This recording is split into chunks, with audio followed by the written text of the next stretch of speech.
again. Or just drop it all the way down.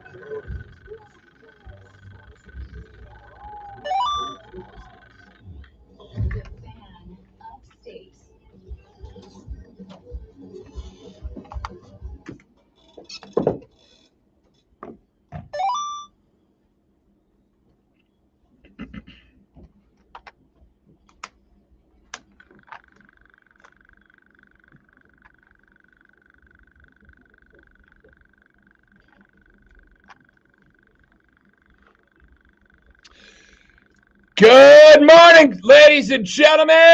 The Rob Brown Show's on your radio. It is the Fan Upstate. Welcome in, y'all, and happy Thursday. How's everybody?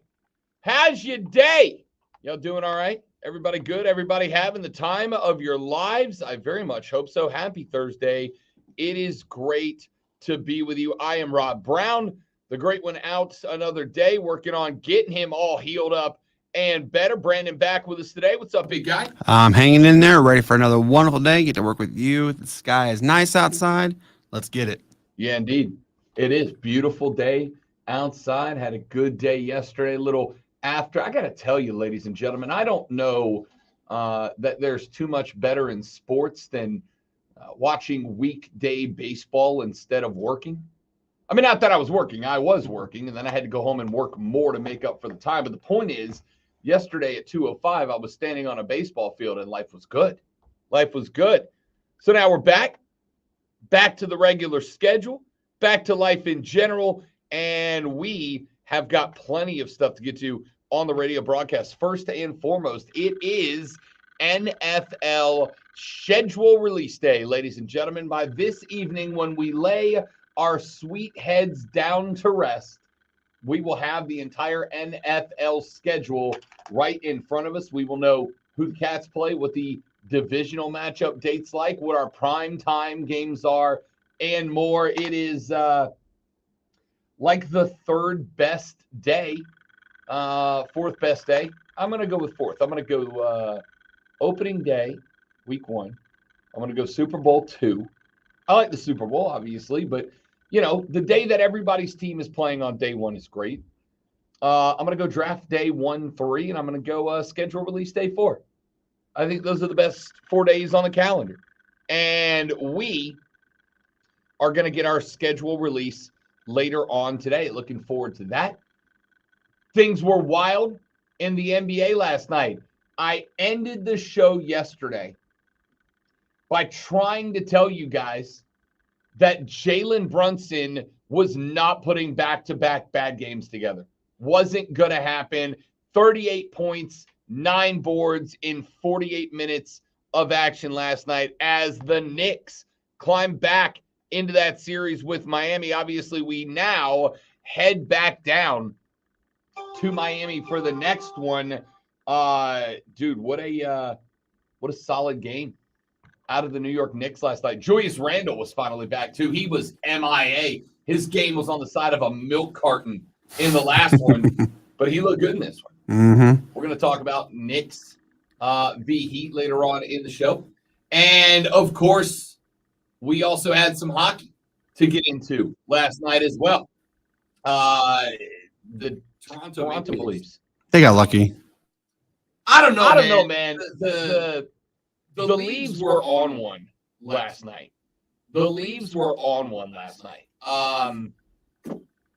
The only mistake I think they made was in the second half of the third period. They kind of started to get a little conservative. Mm-hmm. And I don't think if you play a game that puts you up 2-0 against a team that's got you 3-0 in a hole, I don't think you want to get to a spot where you stop attacking. I think one of the biggest mistakes in sports here that gets made almost every year by somebody is somebody's doing something that puts them in a position to win a game, and then once they get up in the game, they stop doing that. Yeah, and that's the most frustrating part of sports is when they get complacent. Yeah.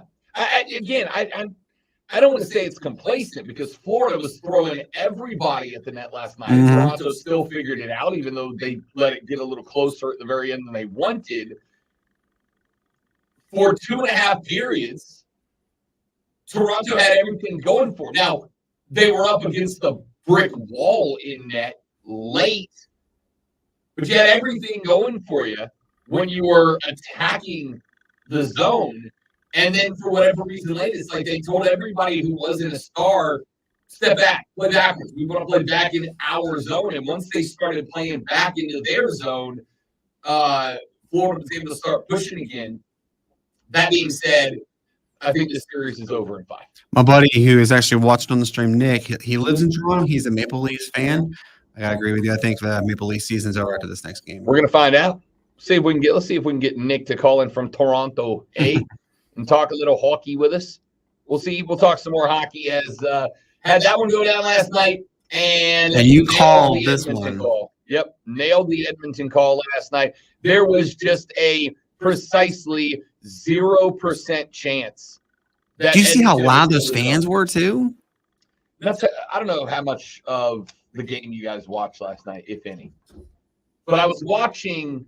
I watched every minute of that game because I thought if there's going to be a game where a team in these playoffs is going to go on a tear, it's going to be Edmonton at home, right? Mm-hmm. They are not going to drop that series like that in front of their fans. I absolutely and entirely believe, and I've been interviewing athletes for 15 years now in this role. Absolutely and entirely believe that the atmosphere in any given arena has an impact on players, right? I thoroughly believe that the atmosphere around a game can inspire athletes, can motivate athletes, can give them a little shot of adrenaline. I also believe that a bad environment around players can drag them down a little bit. Case in point, the Oakland Athletics. Everything about that franchise is toxic, and that's why they might get 35 wins this year. Might get 35 wins. If they're lucky. I was watching the beginning of that game, and the Oilers did something. I've seen it done before, but for some reason last night, man, there was just a vibe to it. For the national anthem of Canada, they had the anthem singer start the anthem standing in the crowd, like in the stands with a mic. And he gave them like the first 2 lines of the Canadian national anthem. And then he held the mic up in the air and he invited the Edmonton Oilers fans to start singing along with him. And they did. And it was loud and it was moving, man. Like I had chill bumps watching it. It turns out, and this may shock some of you, I'm not Canadian, but damn, I was proud of them last night. What a moment that was. And they scanned the bench. Make sure everything's in utility. Yeah, I just did. Okay, perfect. They scanned the bench last night of the players, a chunk of which are Canadian, obviously. And you could see that they were feeling that vibe, man. And then Edmonton came out and just blew the doors off the place. Mm-hmm. NHL Stanley Cup playoffs, best postseason in sports, with maybe the exception of college baseball. We'll talk more hockey later on in the show as well. Got a bunch of other stuff we need to get to. The NBA. Last night, the Lake Show and the Dubs played a late-nighter. Golden State staves off elimination to get back within 1 game of the Lake Show. They take it back to L.A. for Game 6 now. And I'm going to go ahead and call the shot now. This is a must-win for the Lakers. Yep. They were talking about this morning on the DA show about that, too. It is a must-win for the Lakers. I do not think they can go into Golden State and win a Game 7 for 2 reasons. Number one, the longer this series goes on, LeBron had himself a night last night. 25 points, I think. LeBron had himself a night last night. But the longer the series goes on, the more you can see the fatigue kicking in for the Lakers. I go back to Game 3. It was either 3 or 4. I don't remember. But I go back to either Game 3 or 4. And there was a moment during a timeout. We talked about this on the show, where Steve Kerr looked at the Warriors and he said, they're old. Let's run them, right? They're old. Let's run them. Let's get up and down the floor. Let's play fast break basketball. Let's rotate the ball around the offensive half. Like, let's wear them out. Let's work them. Let's exhaust them. And Darvin Ham did something impressive to me. He took a risk. He took a gamble, and he started rotating in the young guys off the bench, guys that didn't have a bunch of PT, certainly did not have a bunch of playoff experience. So he took the gamble. He started bringing young guys with fresher legs and more stamina off the bench. He basically left AD and LeBron out there, but then he kept rotating fresh legs in to play the role of the other three. And Golden State, who was shooting the ball very poorly in that game, just couldn't pull away. And that's great. But the longer this series goes, the more the Warriors are going to have better odds to come back and win this series. Their confidence level. Confidence level's up. They've got experience in a role like this. A lot of the Lakers kids don't have experience in a series like this one. And on top of that, if it gets to 7, I called this shot last night. Yesterday afternoon, I picked the Dubs on the money line to win this game. I wish I'd have taken them on the spread. But I took a money line straight up to win this game because I don't think there is in the playoffs a more difficult place to play than Oracle. There's not a more difficult place to play than in San Francisco. Crypto.com Arena, the Staples Center, Crypto.com Arena has been a real friendly place for the LA Lakers. And when the crowd's in it, the crowd is in it in LA. The problem is because LA sports fans are the most fickle fans in American sports. The problem you're bumping up and into is that the minute things start going sideways for the Lakers, the fans disappear until they get back on track. Golden State's not that way, which makes Oracle in San Francisco, I think, the most difficult place to play in the playoffs. I think that Madison Square Garden is a close second when the Knicks are on their flow. I think that TD at Boston Gardens, I think that is a very difficult place to play as well. But I think Oracle is the best home court advantage in basketball. And if you take the Lakers to Game 7, you wear the legs off of LA, and you take the experience the Golden State Warriors have. If this goes to 7, I will go ahead and tell you. I had a buddy call me yesterday. Said, Rob Brown needs some gambling help. I said, what's up? He said, what is a series price? So that's the bet that team wins the series. Why? And he said the Warriors are like plus 275 on the series line. Should I take it? I was like, honestly, I don't think it hurts to throw a little scratch at it. I don't think it hurts to throw a little bit of scratch at it, because if the Dubs can win Game 6, I felt like they were good last night in 5.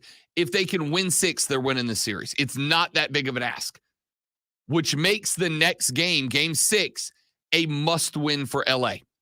We're going to come back to that later on in the show.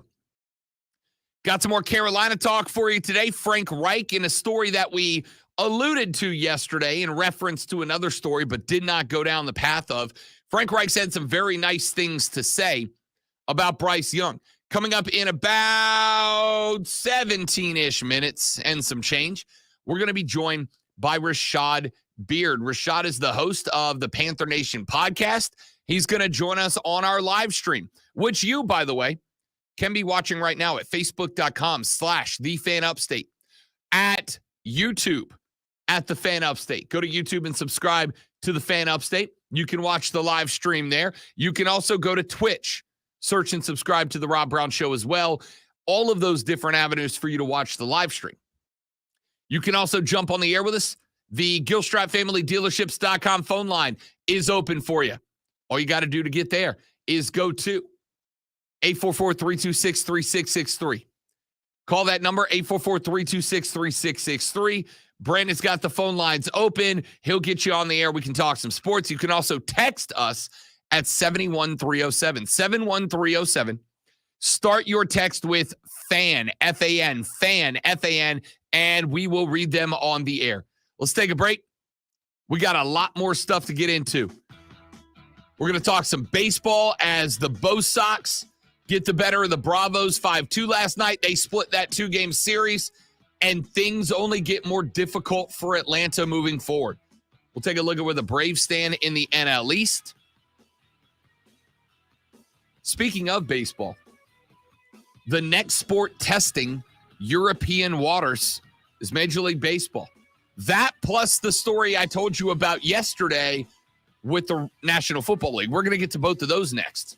The Rob Brown Show's on your radio. It's the Fan Upstate.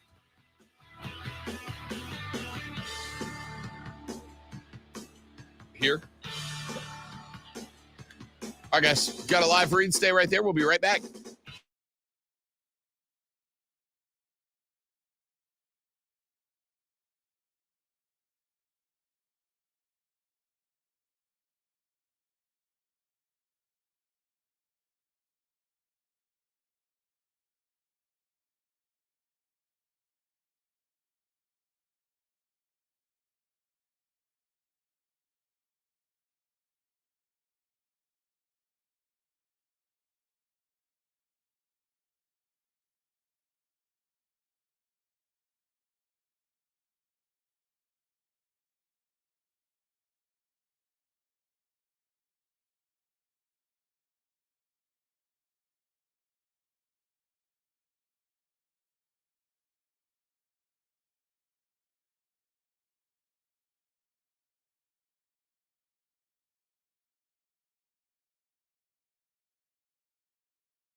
Out Show's back on your radio, ladies and gentlemen. It is the Fan Upstate. How do you do? Great to be with you. Hope all is well. Let's get some sports in here, shall we? Real quick, we'll stick with the NBA for just a minute. I don't know if you have been paying attention, but I have.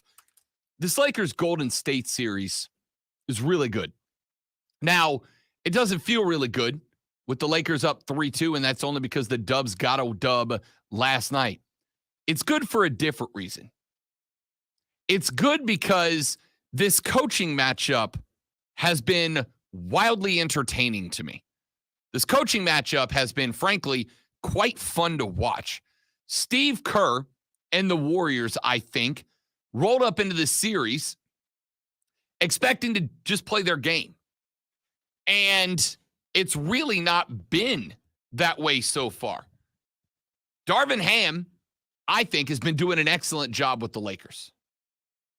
Darvin Ham did a wonderful job in the Lakers opening round series. He's doing a great job in this series because he has built a game plan to take out Golden State. That is not what the Lakers have done all year long. They've been playing that drop zone defense effectively. Keep an eye out for the middle of the floor. We're going to play a close-in defense, but just have one guy shoot out to go defend a shooter, right?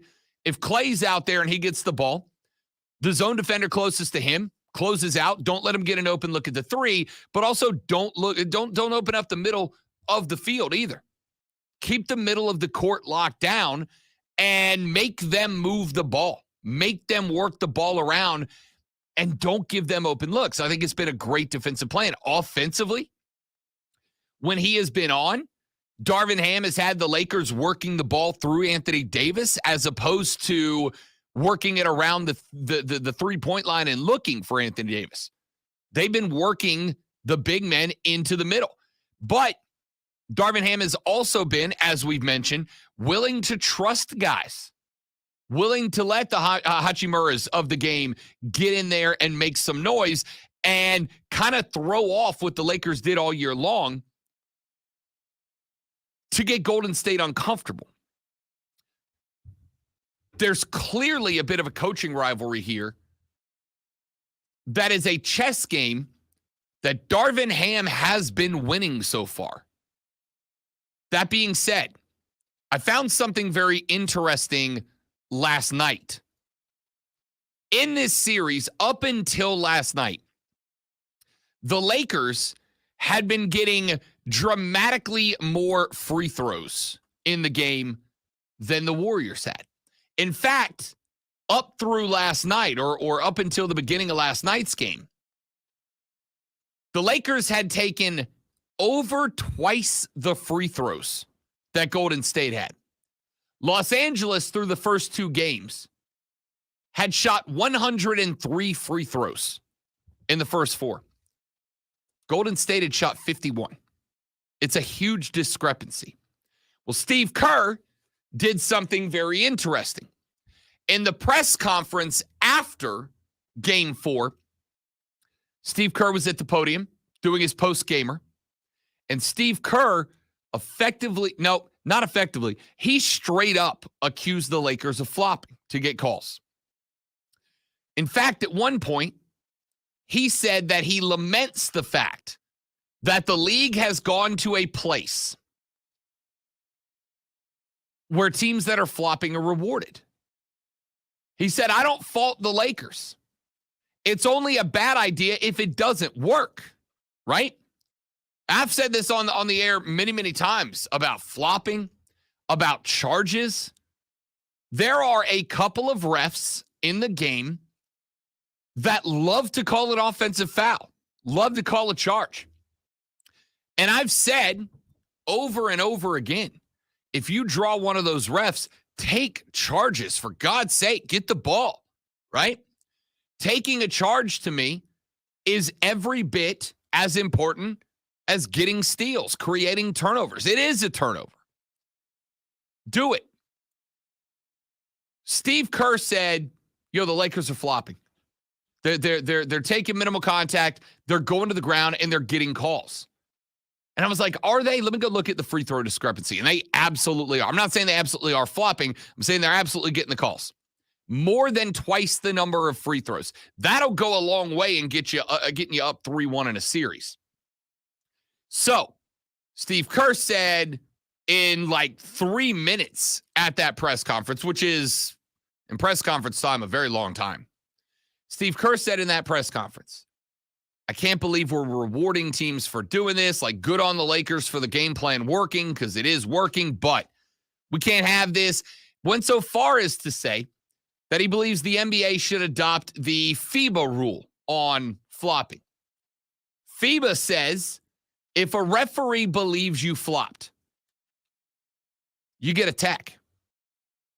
If the referee believes you take a dive, you get teed up on the spot, no ifs, ands, or buts. I'm for that.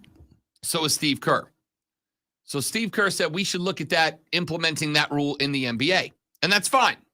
LeBron flops a lot. Again, if I get the basketball and create a turnover, I'm not really worried what your opinion of me is, right? My job's to win the game. And if you put a shoulder into me and I flop and I get the rock back, that's a spare possession for me and it's a negative possession for you. Well, that clearly kind of raised some eyebrows around the league. At halftime yesterday, I was watching this game last night because I'm an adult with like 5 TVs in one room. Come at me, bro. I was watching this game last night, and at halftime, I think it was at the end of halftime, they were doing the sideline interview with Darvin Ham, head coach of the Lakers. They were like, yo, Steve pretty much said your team's a bunch of flop artists. How do you feel about that? And Darvin Ham was like, nah, bro. Like, we don't teach flopping. We teach hustle. We teach discipline. We teach smart basketball. We teach that if a guy creates a situation where if you can draw an offensive foul, you do that, but we don't flop. Well, would you look at that, ladies and gentlemen? The night after, or 2 nights after, Steve Kerr said the Lakers flop, and the NBA shouldn't be rewarding that. 2 nights after Steve Kerr said the Lakers flop, and they should not be getting bonus free throws for it. Last night, the Lakers shot 15 free throws, and the Warriors shot 15 free throws. Just like that. In every other game, the free throws were 2-1 in favor of LA. The day after, or 2 days after, whatever it was, Steve Kerr called this out, pointed out the free throw differential, pointed out the fact that the Lakers were going to the ground, and pointed out the fact that the Lakers were being rewarded for going to the ground. All of a sudden, the free throw differential is exactly 1-1. That's not surprising to me. And this, to me, is kind of part of coaching, right? Steve Kerr, without criticizing the officials and drawing a punishment from the NBA, and without going up there and coming across as a sore loser or a crybaby or whatever word you might use there. Instead of coming out looking negative by going, why won't they give us free throws? Steve Kerr just pointed something out. He said, look, they're up 2-1. They're getting a ton of extra foul calls in these games that we're not getting. And I don't think it should be rewarded. But hey, good job, LA. Great job taking advantage of something that is very clearly going your direction. If it was going ours, we would do the same thing. And the very next game, the differential goes back to 1-1 at the stripe. And when I'm not saying the Lakers are up 3-2 in this series because of the free throw differential. I am saying it helps a lot. I am saying that if you can score 2 to every 1 at the stripe, especially in the NBA, and especially with 2 really well put together and executing teams, if you get 2 free throws to every 1, you should win more games than you lose. You should be up 3-1. What was the amount of free throws? 100? 103 to 51 through the first 4 games. That's 103 different points. So yeah, the free throws did make a lot of difference. I mean, listen, if both teams shoot 85% from the stripe, right? Mm-hmm. You're looking at 85 points from the stripe for the Lakers across 4 games. And you're looking at, I'm bad at math, but 37 points from the Dubs. Yeah, you should be winning most of those games. Yep. You absolutely should be winning most of those games. So I think Steve Kerr made a point there that was effective. And again, to me, that's part of coaching. Coaching is not only from tip to whistle. It is not only for the 60 you're playing basketball. Coaching is all the things that go into giving your team the best chance to win.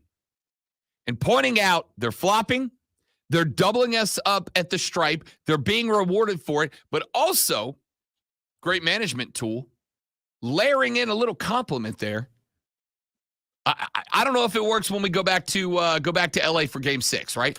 Maybe it goes right back, and maybe we go back to 30 free throws for LA, 15 for Golden State. I don't know.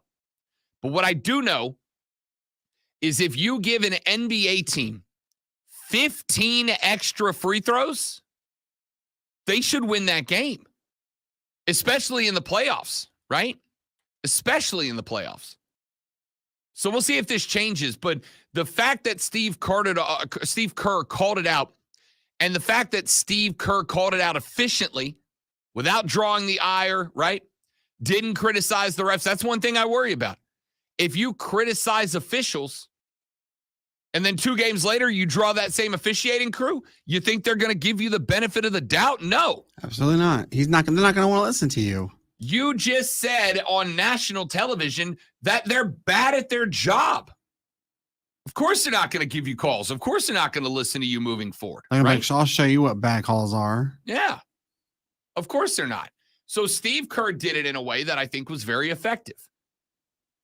And again, I can't say this is definitively the reason, but I can say the correlation points in that direction.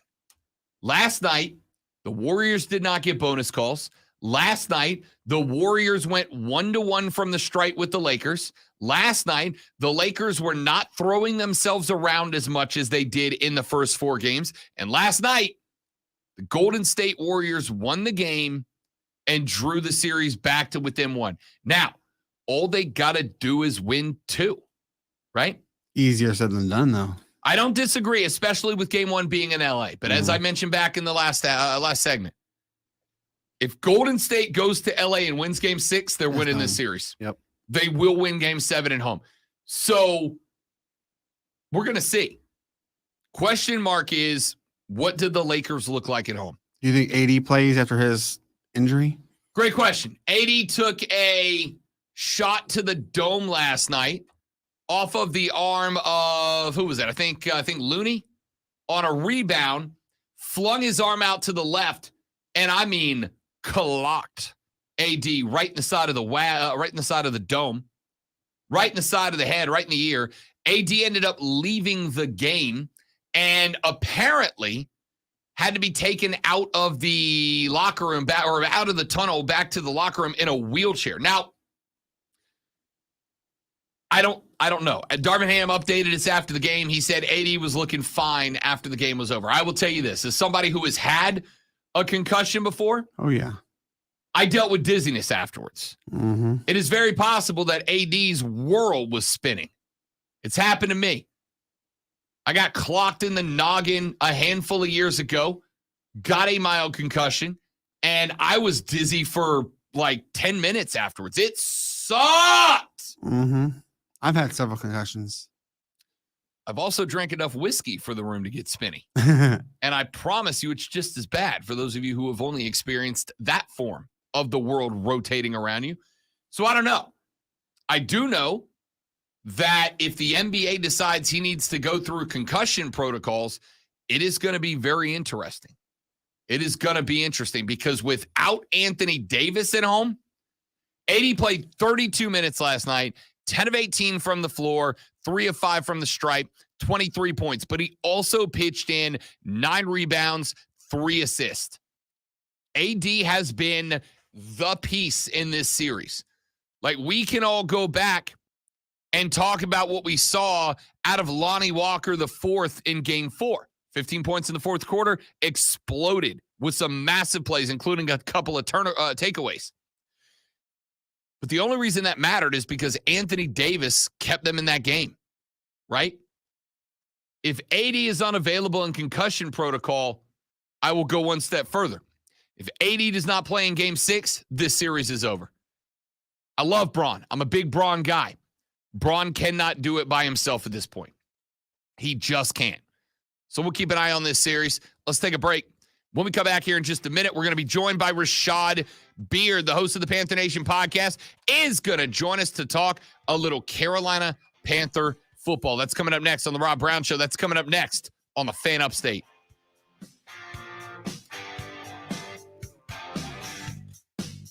You got to grab the mouse. Yep. Okay. Hand me the remote real quick.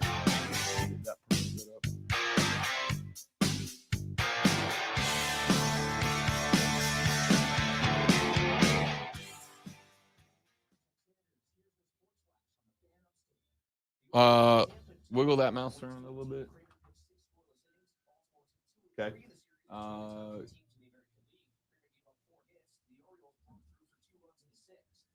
Drop it, bottom right here. Just let me see it. I'll grab it.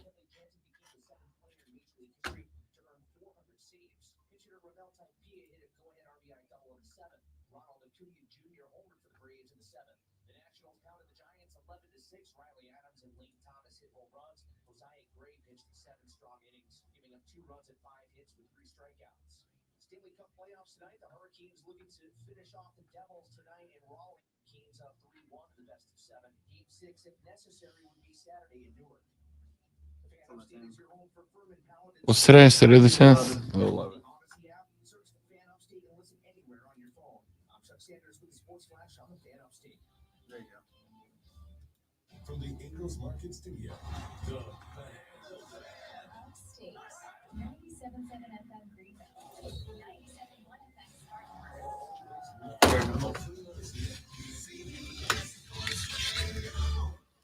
Ladies and gentlemen, coming up tomorrow evening, it is going to be a show at the Bon Secours Wellness Arena as the Bare Knuckle Fighting Championship is set to take place. That is going to be tomorrow evening at the Well. It is one of the nation's fastest growing sports. It is the nation's fastest growing combat sport, and it is taking place right here in Greenville, South Carolina. Your main event of the evening is going to be a very, very good one. And the undercard is solid as well. Tony Loco Soto is 4-0.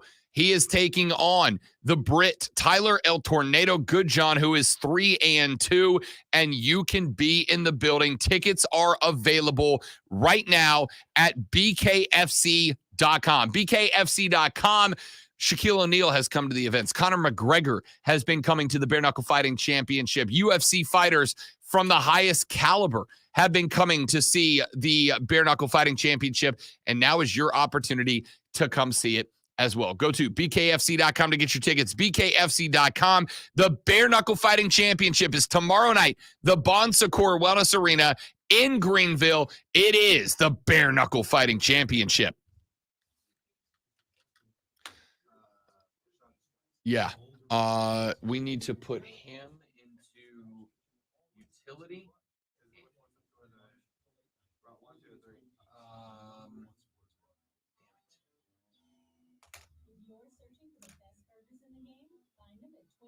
don't remember which one it is. Yeah. No, well, not yet. Sorry. Put him in queue.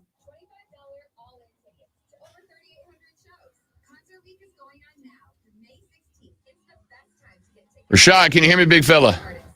Yep, sounds Turn good. the Q volume all the way up. All right, and yeah, when we go on air, just throw them all on. Can you hear me? I didn't hear you. I'm sorry. Yeah, All right, I can hear you. Perfect. So when we start, all the ones that are in queue right now, just turn them all on and turn them all up. And then once they're all on and up, just drop the volume on each one just a little bit until you hear his volume adjusting, and then turn the other ones off, just in case. Is that the new process blue? It is. It is. You can tell a difference. It's not huge, but you can see it. No, it's a big. If you see it in person, it's a pretty big difference. Yeah. Yeah, it's a pretty big difference. I like it. I like the change. Look.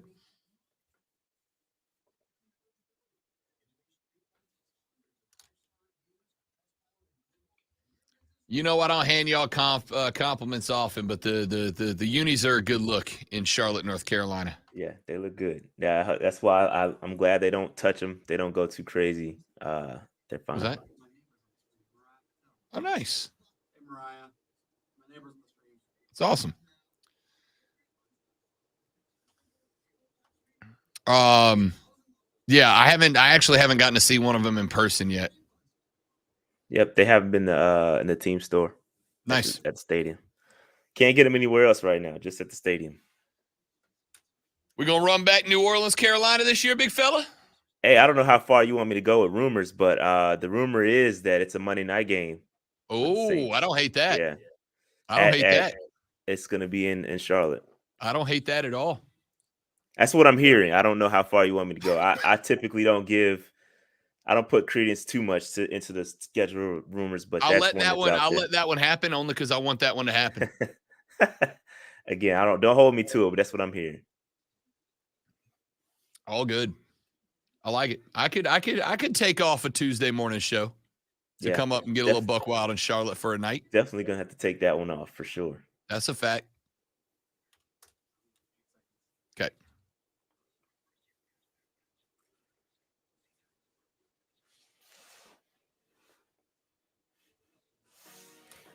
All right.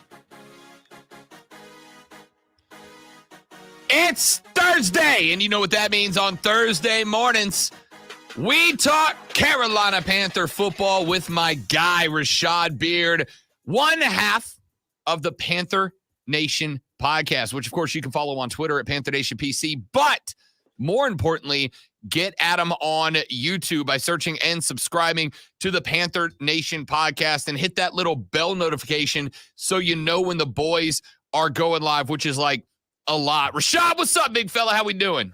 What's going on, man? Excited for the schedule release to come out. Other than that, just counting down the hours. Love it. Love it. It is fourth best day on the NFL calendar. I got week 1 opening day. I got Super Bowl. I got draft day 1. And then I got schedule release day because today is the day that all 32 teams start trying to figure out how the hell they're going to make the playoffs. I love today. Yes, it's an exciting day. Get to plan your travel and what games you're going to go to. So it's pretty good. It's pretty good. Should be interesting. All right. My man, Rashad Beard, hanging out with us, talking a little Panther football. Again, make sure you're following them on YouTube by searching and subscribing to the Panther Nation podcast. Let's get into where we left off last week, Rashad. We were kind of taking a look at some of the draft picks, and we got through the top. We got through Bryce Young. We got through Jonathan Mingo. We got through DJ Johnson out of Oregon. We got 2 guys left. One, question marks about. One, I actually really like as a potential playmaker. Let's start with and see if we agree without me telling you which is which. Chandler Zavala, guard out of NC State, checks in at 6'3", 322, and played his college ball in the Carolinas. You got any thoughts on the new offensive lineman? Yeah. I like Chandler Zavala. I think it's again, when you draft a rookie quarterback and you have some question marks on that offensive line from an injury standpoint, I definitely think you have to invest. And I like the fact that they got a guy. Not only did they get a guy, they got a guy that played with Ickey at NC State. So there's some chemistry there playing on that left side. So I like this pick a lot. I don't know where that leaves Brady Christensen because I've been on the fence about this. Brady played okay at left guard, but when you get a guy that's played his entire career in college at left guard and he's played next to Ickey, you kind of got to slide him in at left guard. And so I don't know where it's going to leave Brady Christensen. I've always been a proponent of playing guys where they're comfortable. And Brady has played all over the place. Matt Rule moved him around a lot. Right guard, left tackle, guard, left guard. He's played all over. There is an opening right now because, Austin Corbett is going to miss a couple of weeks.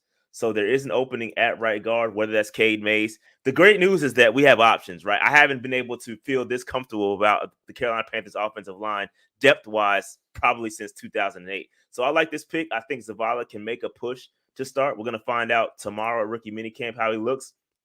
But we'll see. I think this is a great pick. We have got the last guy picked up by Carolina. That is Jamie Robinson, safety out of Florida State. Checks in only 5'11", $190. So a little bit undersized, even for a safety.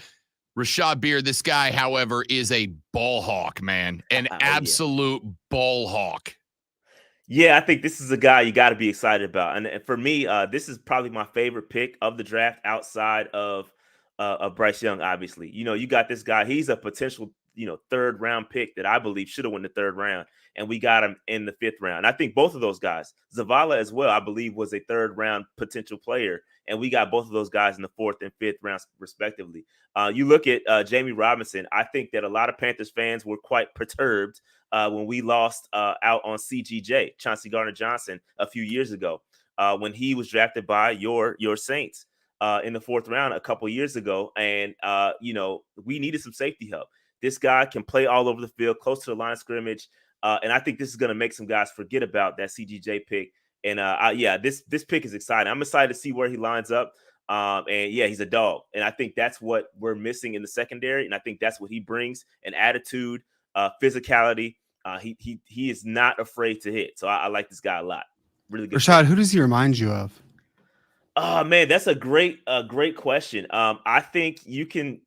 He's got I don't like comparisons, but I'm probably gonna go Honey Badger. I think he gives me real Honey Badger vibes. I think he plays close to the line of scrimmage.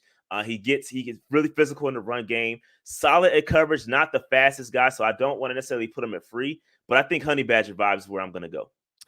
I've covered Florida State throughout my career because I spent a long time broadcasting in Florida.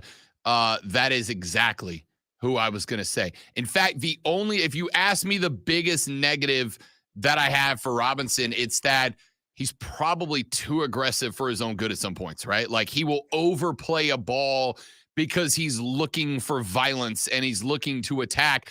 I love that. That's exactly the dog I want in my defensive players. But in his case, it can sometimes that can be coached out, right? Like you can take a guy who's uber violent, uber aggressive. You can scheme to that, and then you can coach him to understand. This is how you don't over pursue this play. But Rashad, I want a guy who smells blood in the water, and that's that dude.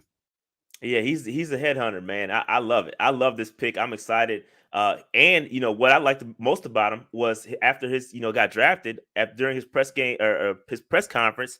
He's like, man, wherever you want to put me, where the special teams, just get me on the field. I want to contribute. I'm a team player. I love that. And I cannot wait to see him play on Sundays. Rashad Beard, host of the Panther Nation podcast, joining us here on the Rob Brown Show and the Fan Upstate. Now, real quick, before we get into the next part of the discussion, ladies and gentlemen, for those of you not watching on the live stream right now, Facebook.com/thefanupstate, Shad has broken out the process blue Carolina jersey and is rocking, I'm assuming, the name and number of the brand new, not yet starting quarterback, Rashad. Andy Dalton, according to Scott Fitterer, is QB1. So point one, come to the stream. You can see the process blue jersey in person for the first time. Number two, what'd you think when old Fitzy came out and said Andy Dalton is QB1 for right now? No, I get it. You can't just hand it to Bryce. We all know Bryce is going to be eventual QB1. It's part of the process. You got to make him earn it, so to speak. But we know at the end of the day, Bryce Young's going to be QB1. This should not even be a discussion point. Let him learn, and you don't know where he's going to be, right? You don't know how he's going to pick things up, but we all expect Bryce to be QB1. Maybe not week 1, maybe it's week 3 or 4, but eventually he will get in there. So I have no problems with them, coming along with it. Now, the jersey is fire. If you are a real Panthers fan, you understand the process blue. You see it.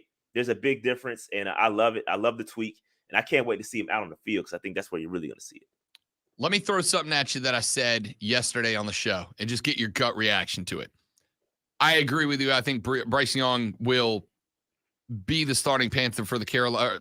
Let me start that whole thing over because I'm bad at my job.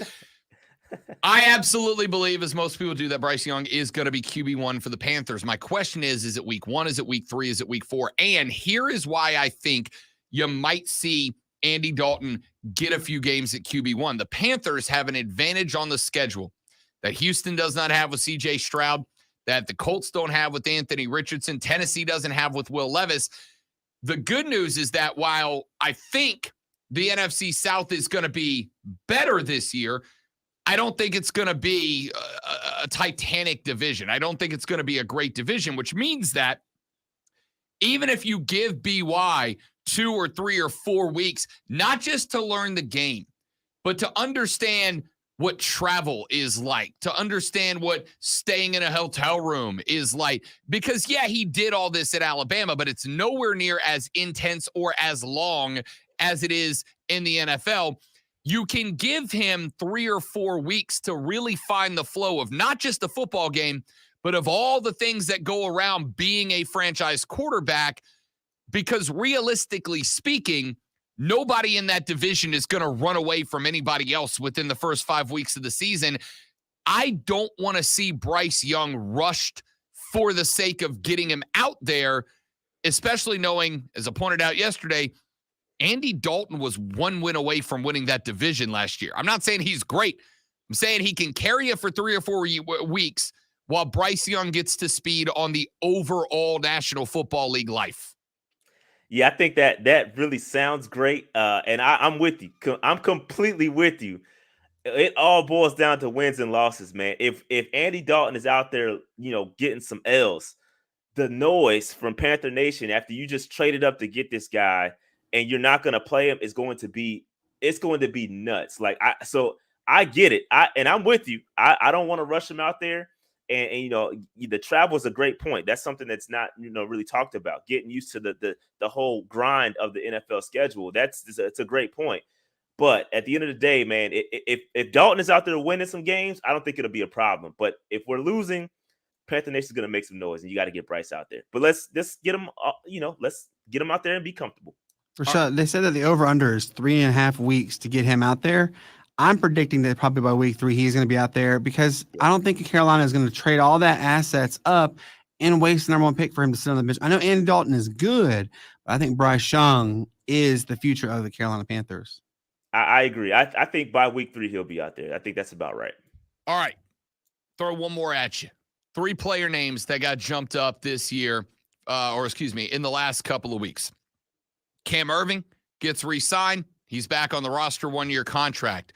Derek Brown gets his contract option picked up. We know he's going to be sticking around more and more.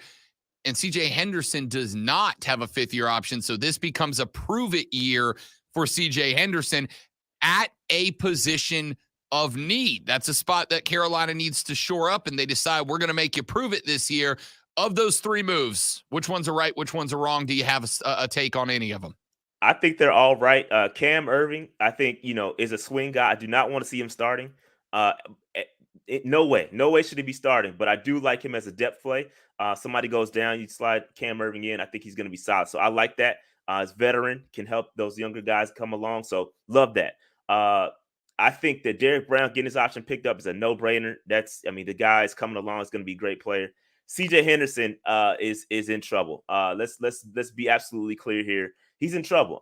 The guy has struggled. I thought that, I'm a CJ Henderson fan. If you watch me and you've been listening to what I've been saying, I love CJ Henderson. I think he has all the tools. However, I was quickly told by Steve Smith Sr. that he doesn't. Okay, he does not have the tools, and so I think he's in trouble. And I do think this system really relies on his cornerbacks. And listen, Evero has put together some really good secondaries. And I think he could get CJ Henderson to come along. But I do agree. I think $11 million was a lot to invest right now into a guy that has so many question marks. And I also say this. We didn't talk about the undrafted free agents. But, boy, there are 2 guys.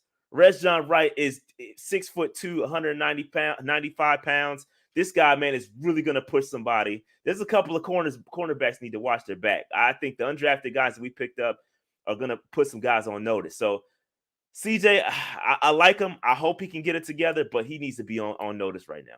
All right, last one, 10-second answer. How hard you push back on Steve Smith Sr. when he says you're wrong? I can't. He's right. There's no way I can. Whatever Steve says, I'm rolling. Rashad Beard hosts the Panther Nation podcast. You can follow them on Twitter at Panther Nation PC, but make sure that you're following them on YouTube. What you guys got coming up this week, big fella? We got scheduled release, live reaction tonight, so come join us on the live stream. Outside of that, man, it's going to be great mini camps. We're going to be kind of watching mini camp and see what goes there. Put together some highlights and yeah, so sub up to us, man. It's going to be good stuff. Love it. Follow him on YouTube at Panther Nation Podcast. Rashad, big dog, talk to you next week. We got a schedule to break down, my man. Let's do it. It's going to be great. Can't wait. That is Rashad Beard of the Panther Nation Podcast. Appreciate his time. We're back after this for hour number 2 of the Rob Brown Show and the Fan Upstate. Appreciate you, big fella. Yep. Anytime, bro.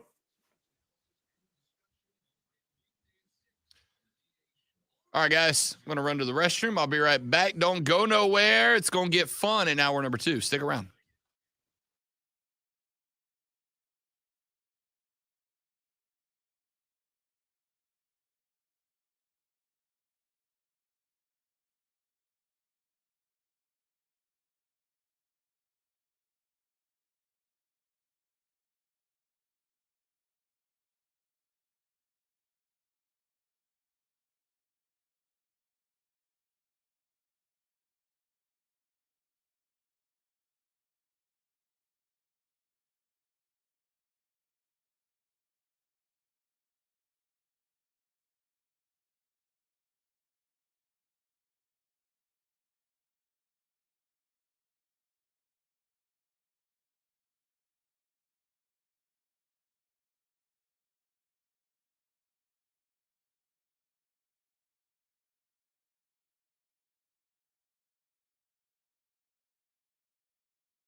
Oh, crap. Forgot to grab the water. I went to go get.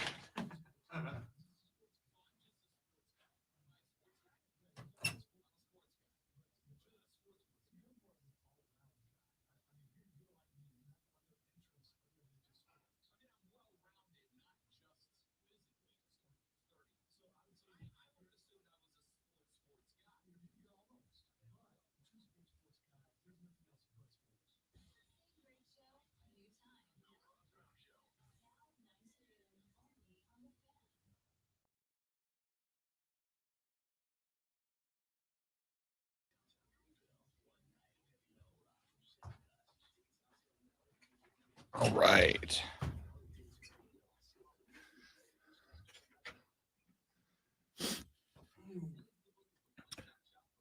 And of course, as always, if you guys are enjoying the stream, do us a favor, hit the old like button, hit the smiley face button, hit the angry face button if you want. I don't care. Just hit a button and share the stream if you don't mind on your social. We are trying to grow the show, dudes and dudettes.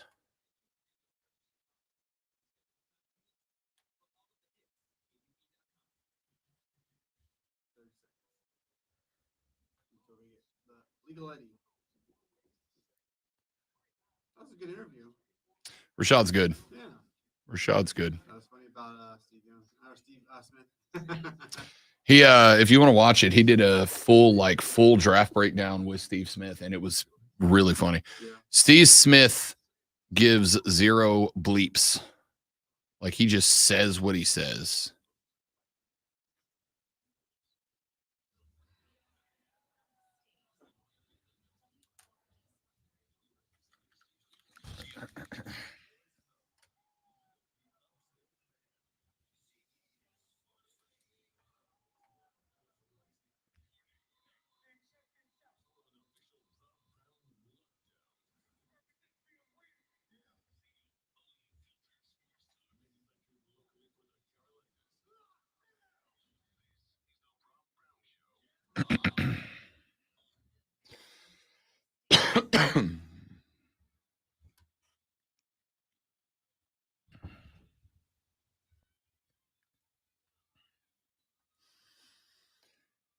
Our numero dos of the Rob Brown Show goes now. This, ladies and gentlemen, is the fan upstate. Rob, Brandon filling in the role for Lonzo for the rest of the week. He is a bit under the weather, sending our best over to the great one. Yes, please get better, Alonzo. Yeah, man. We don't like you being sick, bud.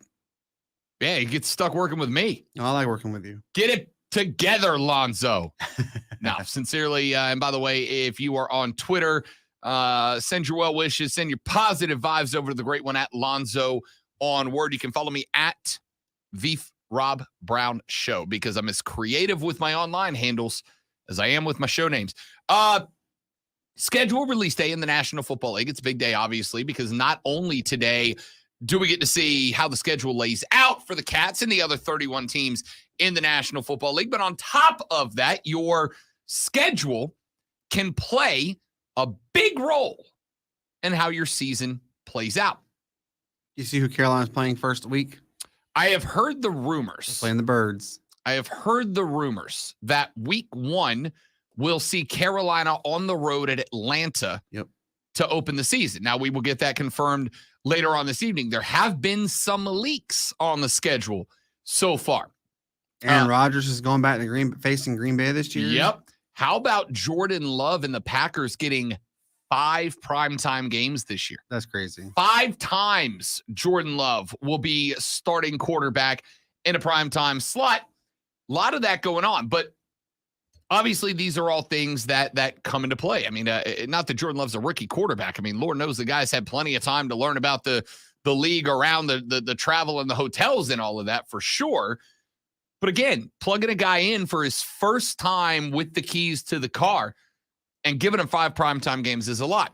But one thing that's very interesting here that I like to look at every year is how many miles a team has to travel, because miles wear on you. If you're like me and you love to travel, like, one thing that you have to consider in your travel plans is how many miles you're going to be in a plane, on a bus, on a boat, whatever, because travel wears on you, especially when you do a physically demanding job.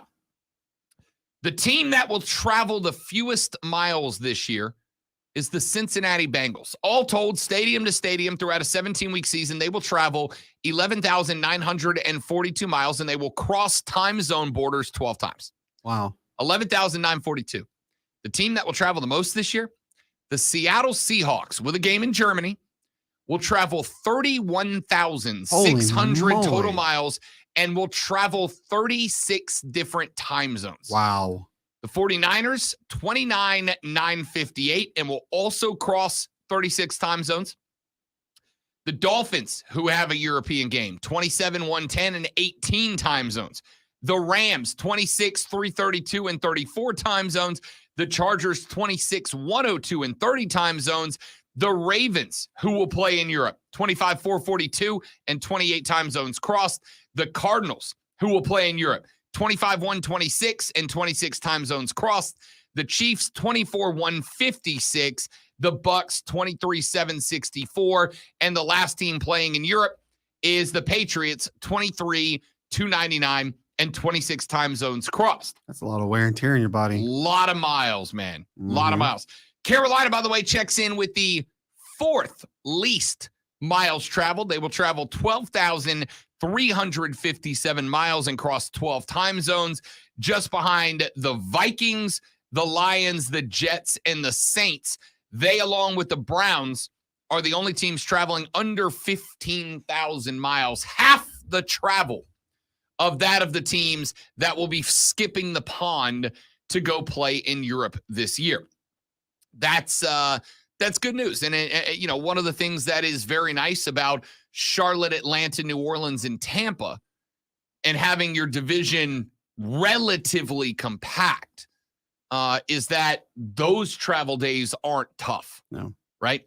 A charter flight from Charlotte to Atlanta barely gets off the ground. It's like 45 minutes. Yeah. A charter flight from Charlotte to Tampa is like $150 on an airplane. It's not that bad. And a charter flight from Charlotte to New Orleans, I'm assuming, is probably like 2.5 hours. Yeah. So that's the good news there, is that you are not in a spot like Seattle with almost 32,000 miles to travel this year, where you know that a couple of those trips are going to be long ones. They're going to be grueling. Yeah, because just because I'm curious, flight distance from, let's say, New York to Los Angeles.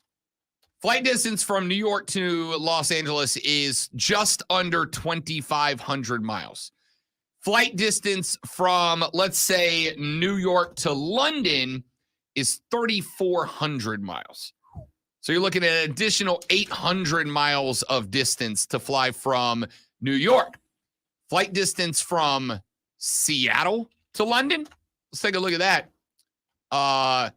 4,784 miles. That's a lot of miles. It's a lot of miles. It's a long time in the airplane, too. Even on like a 757, that's uncomfortable, dude. Yep. It just is.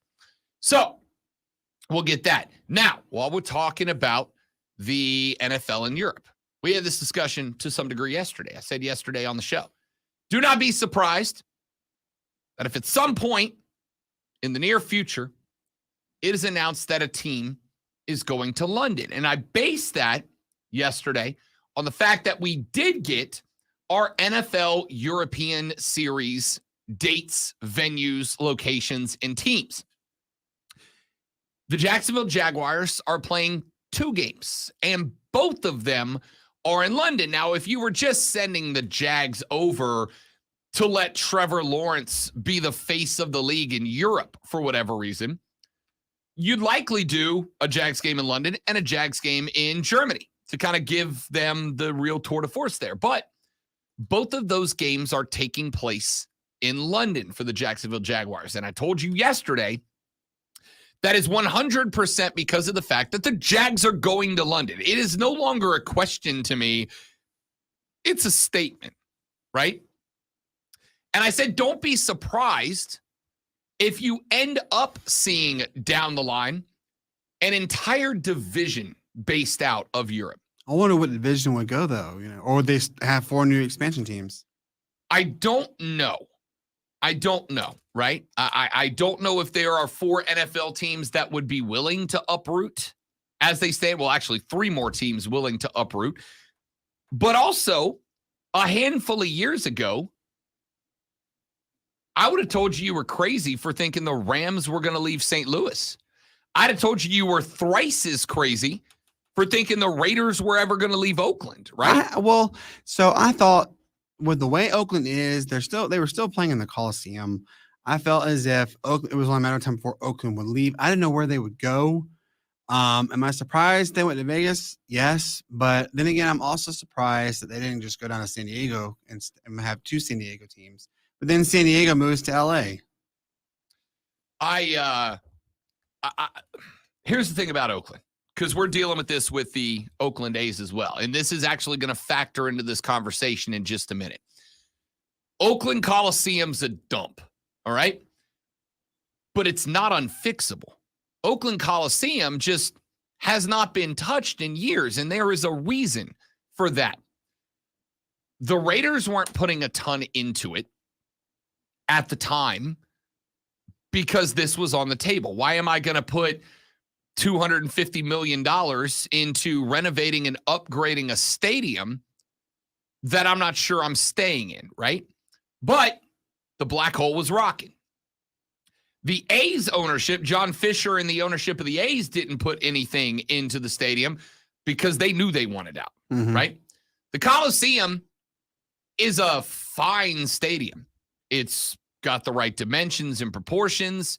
It is one of a tiny number of multi-use venues that theoretically could have housed multiple professional teams. Problem is everybody in Oakland wanted out. The Dubs wanted to go to San Francisco. Why? The tech bros are there, and so's all the money. Money talks. That's louder than anything else. Money's louder than me, and that's hard to do. The Raiders wanted out. The A's definitely want out because the money is in Vegas. And here, Trey said on the stream, I feel like I'm the Oakland Coliseum. I haven't been touched in years. Oh, Trey, do we need to get you a therapist, buddy? Do we need to get you to talk to somebody? Money talks louder than anything else. The St. Louis Rams had a wonderful fan base in the Lou. Wonderful fan base. Too? Battlehawks are killing it right now. They sold out every game. Yeah. The St. Louis football fans were, and you can look at the Cardinals. The Cardinals suck right now. And the attendance is still great because St. Louis is a great sports town, but they left because money cares more about, owners care more about money than they do about tradition, than they do about history, than they do about fan happiness. So if the NFL reaches the conclusion that there is more money to be made by shipping 1 or 2 or 3 or 4 teams to Europe, then 1 or 2 or 3 or 4 teams are going to Europe, right? We can sit here all day and go, well, what fan bases, what teams wouldn't they move? The list is Dallas. You really think Jerry Jones would give up his team? That's it. That's the list. The only NFL franchise that will not, the only NFL franchise, I believe this, that cannot be touched is the Dallas Cowboys. Yep. It's the only one that can't be touched. I would say maybe the Patriots go on that list. Maybe the Patriots go on that list. But the list of NFL teams that cannot be moved is like 2, maybe 3 at the most. So I absolutely think it's a possibility. Well, yesterday after the show, and then this morning, I was scrolling the interwebs, and I came across a brief reminder that Major League Baseball has given a thumbs up for a European adventure as well. In fact, next season, Major League Baseball will be sending 2 teams to London to play a series. Now, I started looking into this primarily because the 2 teams they picked are hilarious to me. The Mets and the Phillies. Huh? So you're going to send the 2 rudest fan bases in America to London on an adventure. Rob Manfred's just a genius, ladies and gentlemen. Absolute. Talk about brilliant hatred mind. there. Phillies, Mets, fine rivalry. Fine rivalry. But also 2 of, if not the 2 rudest fan bases in sports. And you're going to send them to London to see if they can drum up some attention. Like, do you want it to succeed? That's another discussion. Remember the Phillies who snowballs as Santa Claus. The Phillies fans are terrible people. I love you, James. So are Eagles fans. All right. They're just rude. And they embrace that. It's part of their character.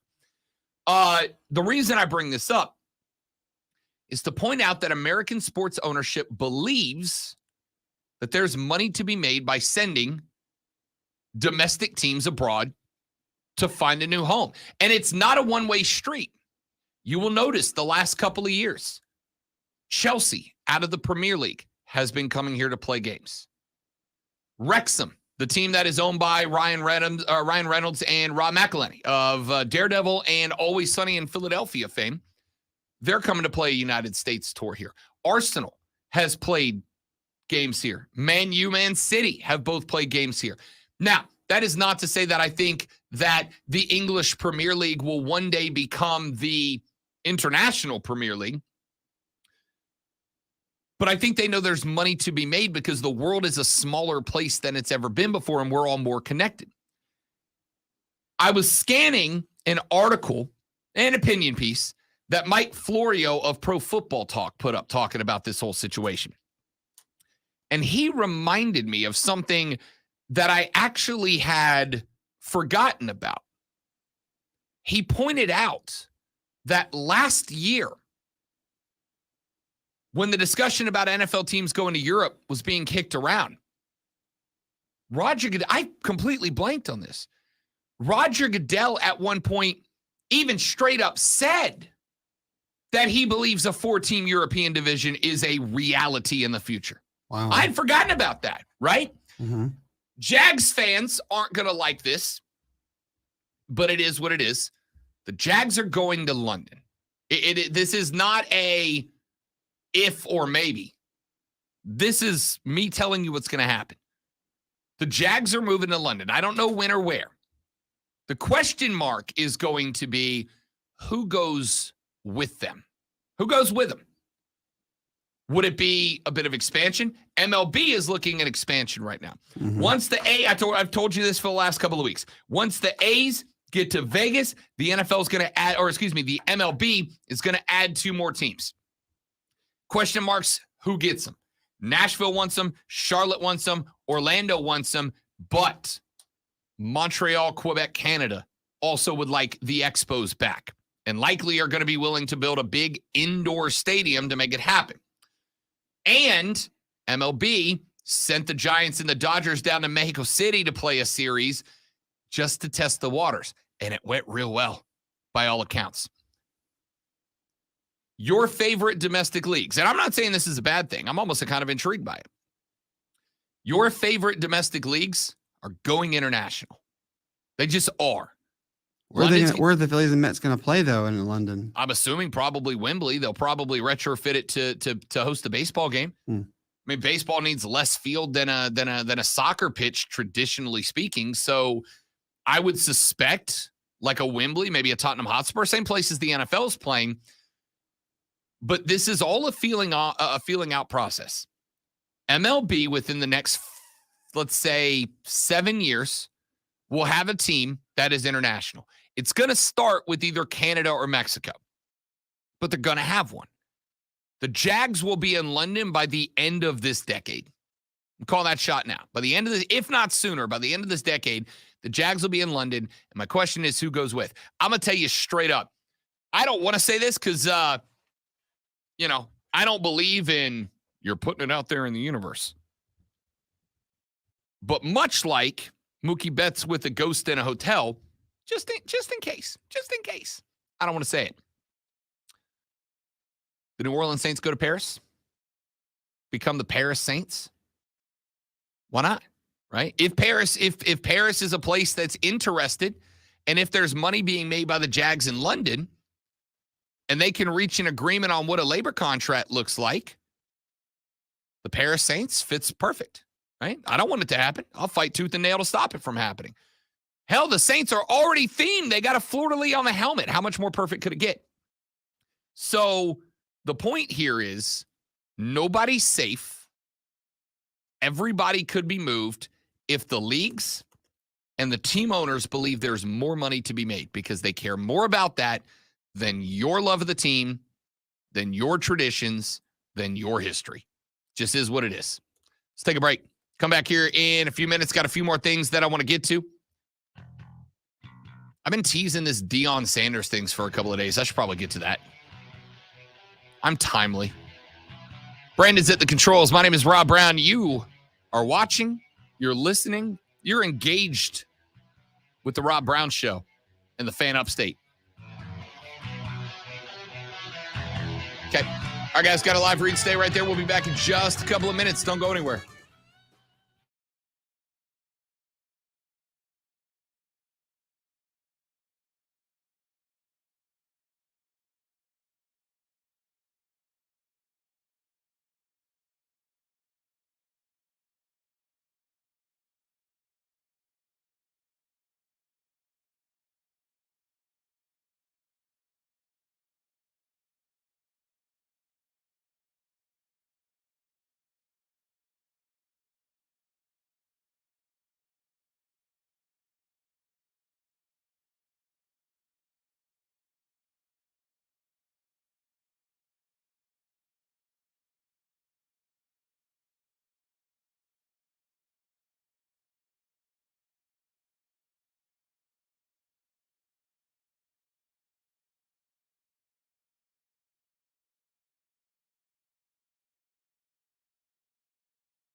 All right, guys. Sorry about that break. Had a live read in the middle of the segment I had to get to.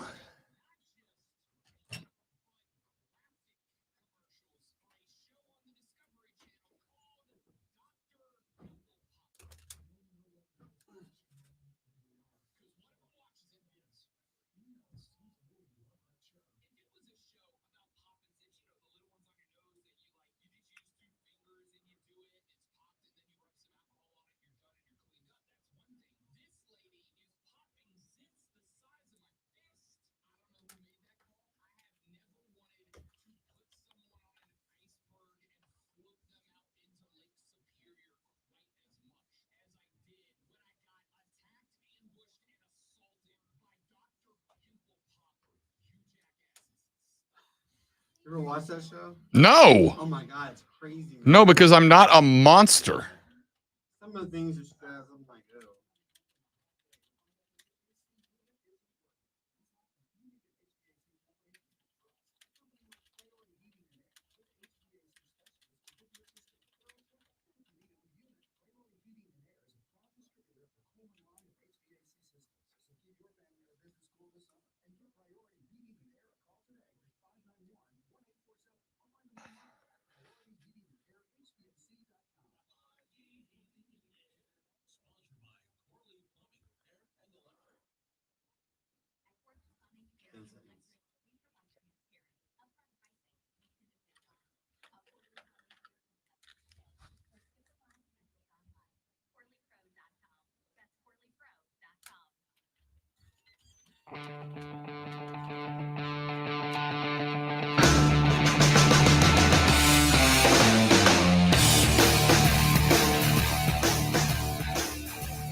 The Rob Brown Show rolls on. It is the Fan Upstate. I am Rob. Brandon sitting in for the great one, Lonzo. Bit under the weather. Hoping to get him back early next week. We will let you know. I have two stories that I want to get to you. I feel like all of us, to some degree, it is easy to take things for granted, especially when things are going well. Yeah. Like, things are going well. Sometimes life throws at us a little bit of a reminder that it can be a cold, cruel, heartless bleep. You understand? Here's two stories to prove that. And I'm not saying this to bring you down or be a buzzkill. I'm telling you these stories as a reminder to not take for granted good health and well-being. Start with this one, because of the two, this one might be the less distressing. Minnesota Twins infielder Kyle Farmer, back on April 12th, was at the dish facing Chicago White Sox pitcher Lucas Giolito. Giolito is having a little bit of a struggle this year, getting right off the bump. And I suspect this might have something to do with it. Giolito unleashed a high and tight 91.6 mile per hour fastball that caught Kyle Farmer square in the mouth. The damage was detailed in an interview with Kyle Farmer on Minneapolis's KARE 11. Farmer said, quote, "Right when I went down, I remember feeling my teeth covering my tongue in the back of my mouth. It's kind of gruesome. I thought I was swallowing my 4 bottom teeth." How bad was this? Farmer needed 35 stitches, 4 root canals, and had to have his teeth wired back into his jaw. That's how bad it got. To make it worse, his wife, Courtney, was on an airplane when this happened.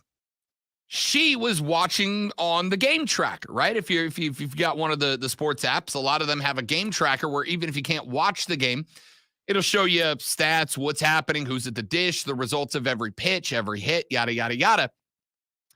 And she said she was watching the game tracker and she saw while Farmer was at the dish that an HBP was reported. She said, and then, quote, in parentheses, injury delay.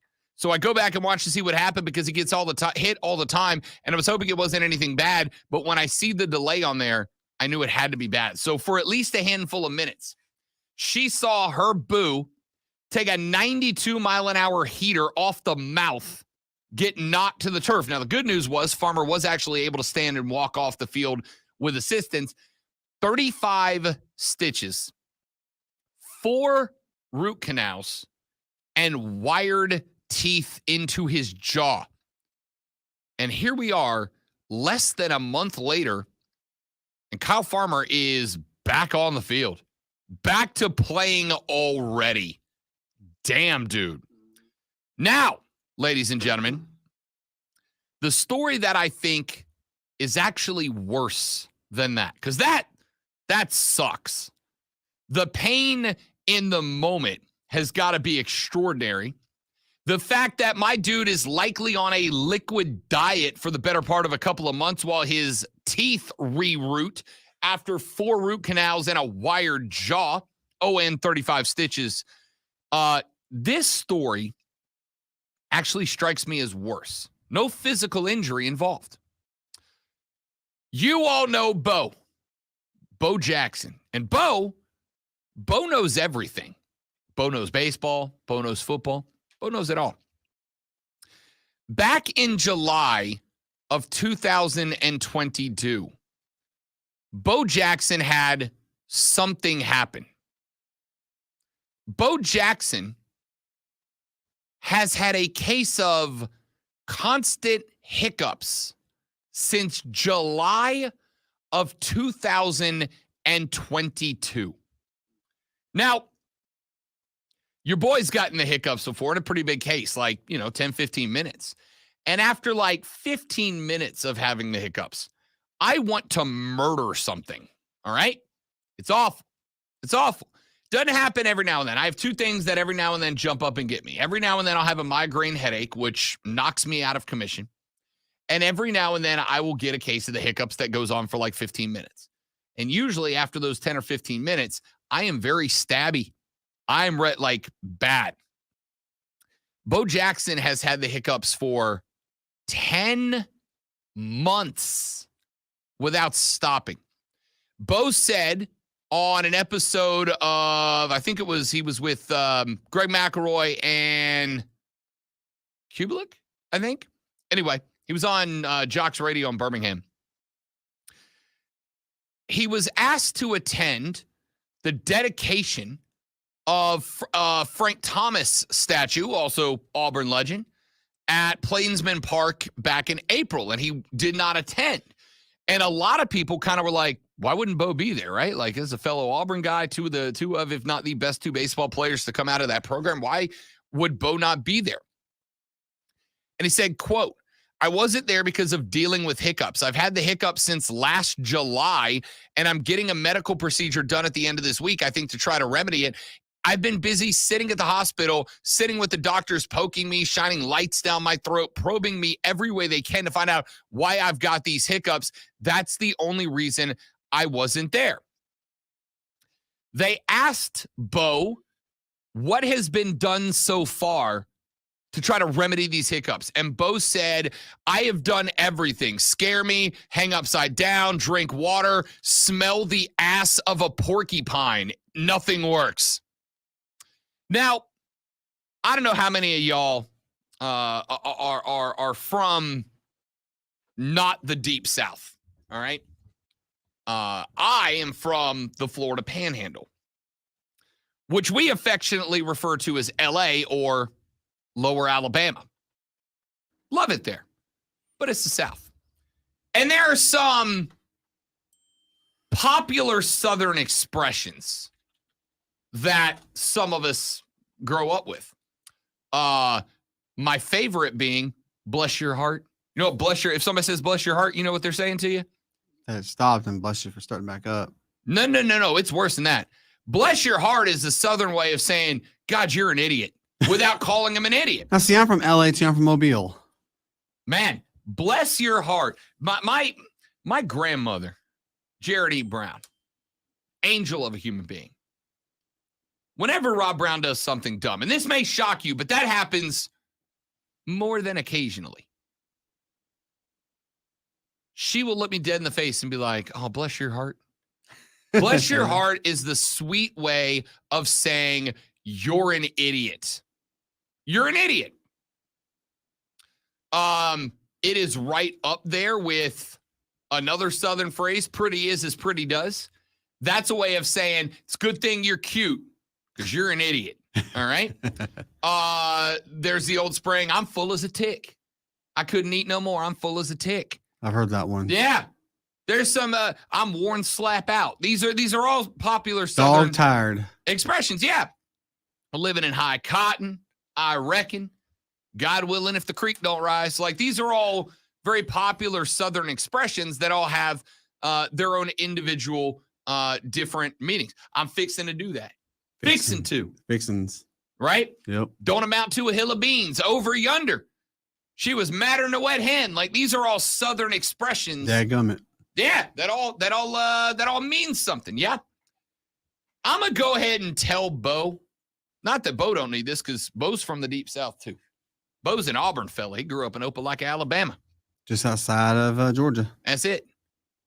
In my whole life, y'all, I ain't never heard somebody say, smell the ass of a porcupine. I've never heard that either. Never heard it. So,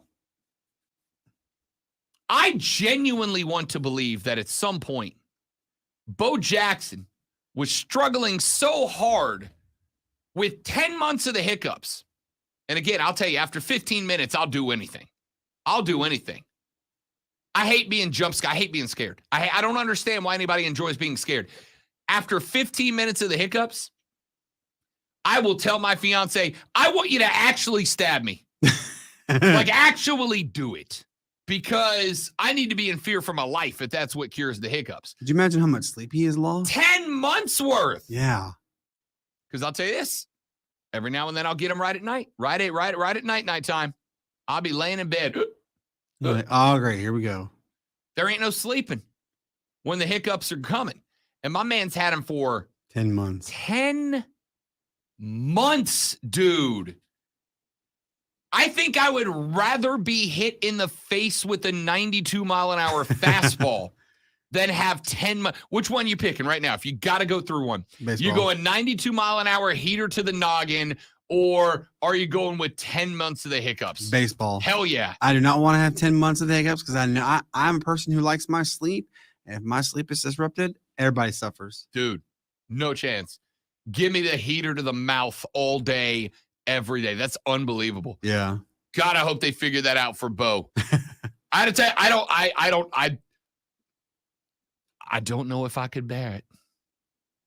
As the great Doc Holliday once said, I don't know if I could bear it. That sounds awful, dude. Mm-hmm. Awful, dude. All right, let's take a break. We'll come back. We'll wrap up hour number one. Got a few more stories, including this Deion Sanders thing that I've been teasing y'all with. I got to get to it. It is NFL schedule release day. The NFC South, all four teams are in the bottom half of the most difficult schedules ranking. Does not mean you should start celebrating a divisional title quite yet. And I'm saying that to all four teams. I'll tell you why. Got a lot more to get to.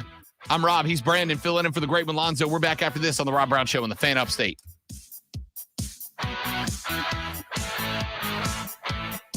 Kiss My Grits is a good one. Grandma Deanie says kiss my grits, too.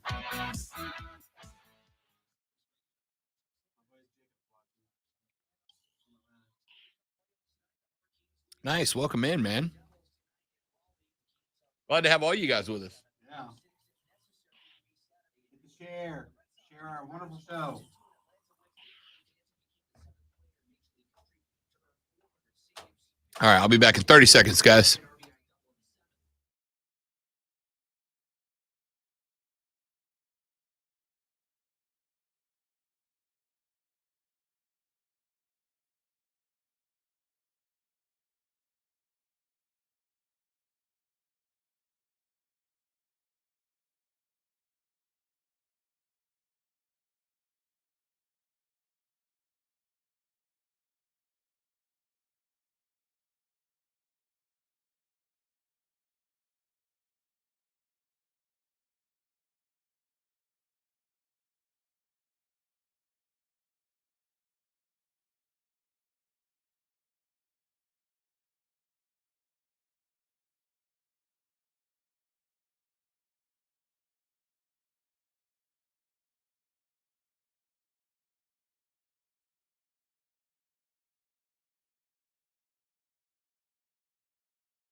away from the NFL's draft release. Looking forward to that. The NFL's media research department has put together, based on the win-loss percentages of all opponents on each schedule, a list of the most difficult to easiest schedules in the National Football League this year. Here's the good news. All 4 NFC South teams rank within the 10 easiest strength of schedule projections. The Atlanta Falcons face the weakest lineup in the NFC South. The New Orleans Saints second, the Carolina Panthers just a little bit behind them, and the Buccaneers round out the group with the 11th easiest strength of schedule based off of last year's standings. That's the good news. The Saints have the second easiest strength of schedule around the league. The Falcons right ahead of them, then the Panthers, then the Bucs, and that's good news for the NFC South. But before you start to celebrate, let's also keep in mind that all 4 teams in the NFC South have one advantage, which is they play all of the other 3 teams in the NFC South twice, all of whom put together crappy seasons last year, top to bottom. It was just a bad division. So it's not anything that I would be willing to get all excited about, at least not quite yet. The biggest thing about the schedule release is really just looking to see where your tough runs and where your easy runs are coming from. We already know who the home and away for the Carolina Panthers are. Obviously, they will play a home and away against each of the other NFC South teams. Carolina will also face at home the Packers, the Vikings, the Texans, the Colts, and the Cowboys. They will go to Chicago, Detroit, Jacksonville, Tennessee, Seattle, and Miami. So you get the NFC North and you get the AFC South this year. You're also going to get mixed in there the Dallas Cowboys, the Seattle Seahawks, and Miami as your 3 outside teams. This is not an easy schedule for Carolina. It's ranked that way. But a part of the reason it's ranked that way is because the rest of the NFC South, with the exception of Tampa, had losing records last year. And Tampa was only clear by 1, right? So that's where the bump comes from. Green Bay sans Aaron Rodgers. They got Jordan Love. It's going to be very interesting. You get them at home. The Vikings, Kirk Cousins does not have Adam Thielen anymore, but he does have Jordan Jefferson, and they got a really solid defense. That's going to be a toughie. Houston, again, another team that their success this year, I think, is going to be predicated on C.J. Stroud. C.J. Stroud and Bryce Young were the only 2 quarterbacks that were considered by most scouts to be NFL ready. Now, the rumors are coming out right now. One of the rumors is that Carolina will take on Atlanta in week 1 in the Mercedes-Benz Dome over in the ATL. But there are also rumors that the NFL wanted to set up a Carolina-Houston matchup somewhat early in the season. Have 1 versus number 2. Yeah, Bryce v. CJ. Why not? There's drama there. Some of the schedule, or some of the scheduling process, I should say, is set up, is predicated on and by drama. Like, how do we make this more interesting? The Dallas Cowboys have cut Zeke. They have moved on. They think they found a guy in Pollard. Dak is in a prove-it year for the Cowboys. If Dak Prescott does not get it done for Dallas this year, it'll be his last year in Dallas. So Dallas is not going to be a pushover. Chicago should be better this year. They finally did for Justin Fields what they hadn't done so far, which is get him a true and genuine outside threat. That guy's name? DJ Moore, former Carolina Panther. And you better believe DJ's going to love to go $125 and 2 touchdowns against his old team. Don't Carolina and Chicago play each other this year? They do, in Chicago. That's going to be a good matchup. That's exactly what I'm saying. DJ's going to want to show up and show out against Carolina. Justin Fields, again, a dude that while he's not in a prove-it year, he kind of is because they finally relented and got him weapons. That's not an easy game. You got to go to Detroit. Detroit were the darlings of the league last year. Mm-hmm. Detroit was a pleasant surprise out of the NFC North last year. And you got to go in their house. I'm telling you right now, the Detroit fans are whipped up in a frenzy right now. You got to go to Jacksonville. Jacksonville looked dramatically better. And, oh, by the way, remember, they didn't have Travis Etienne last year for a good chunk of the season due to injury. If he's healthy, Watch out. TL16, a good receiver core, and Etienne can put some points up. Tennessee, I don't know, right? I mean, I don't think Tennessee is going to be much better this year than they were last year. They've made some puzzling personnel decisions over the past couple of years. But remember, even though he dropped to the second round, there was a lot of question marks about Will Levis. Tennessee jumped up and got him. If it's late in the season and Will Levis turns out to be a pleasant surprise, as a lot of people think he will, where do we go there? You catch Seattle on the road. Quest is a real tough place to play. Mm-hmm.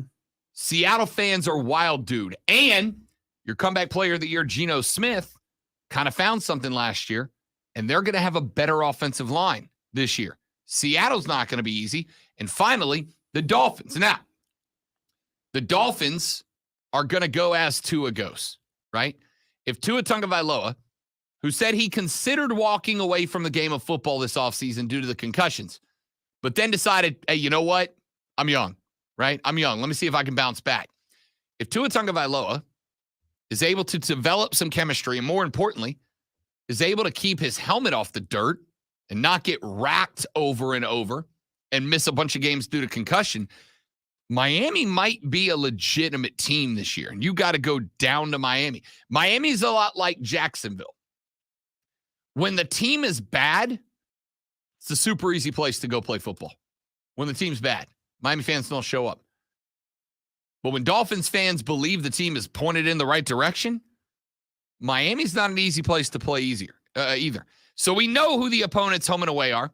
Now we just get to wait and see tonight what order they came in. Keegan said, why do people make such a big deal about schedule releases if you have Schefter and Rappaport leaking games? 2 reasons. Number one, most of the time, they leak you a couple of games.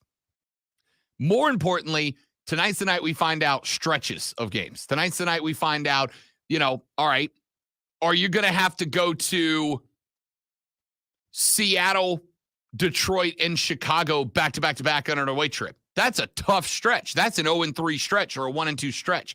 So I think it's really about tonight's the first night we really get the opportunity to start to predict what we think this schedule leads to. We're going to talk about that tomorrow on the show when we have said schedule. Let's take a break. We'll come back here in just a minute. Got a few more stories to knock out in the third hour of the show. And in honor of the great one, might even do a little fight club in the next hour. You're listening to The Rob Brown Show on the Fan Upstate.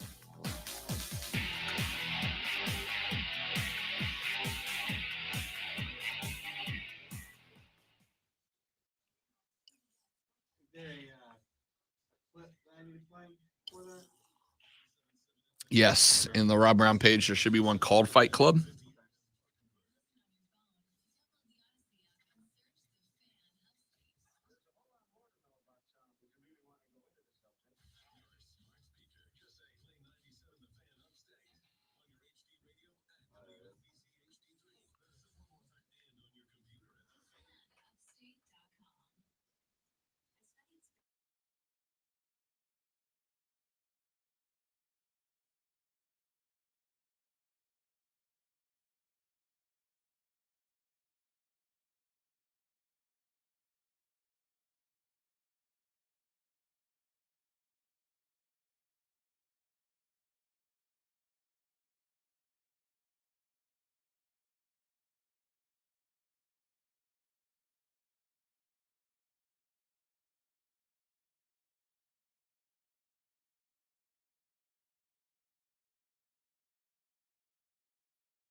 All right, dudes and dudettes, we're back. Thanks for hanging out.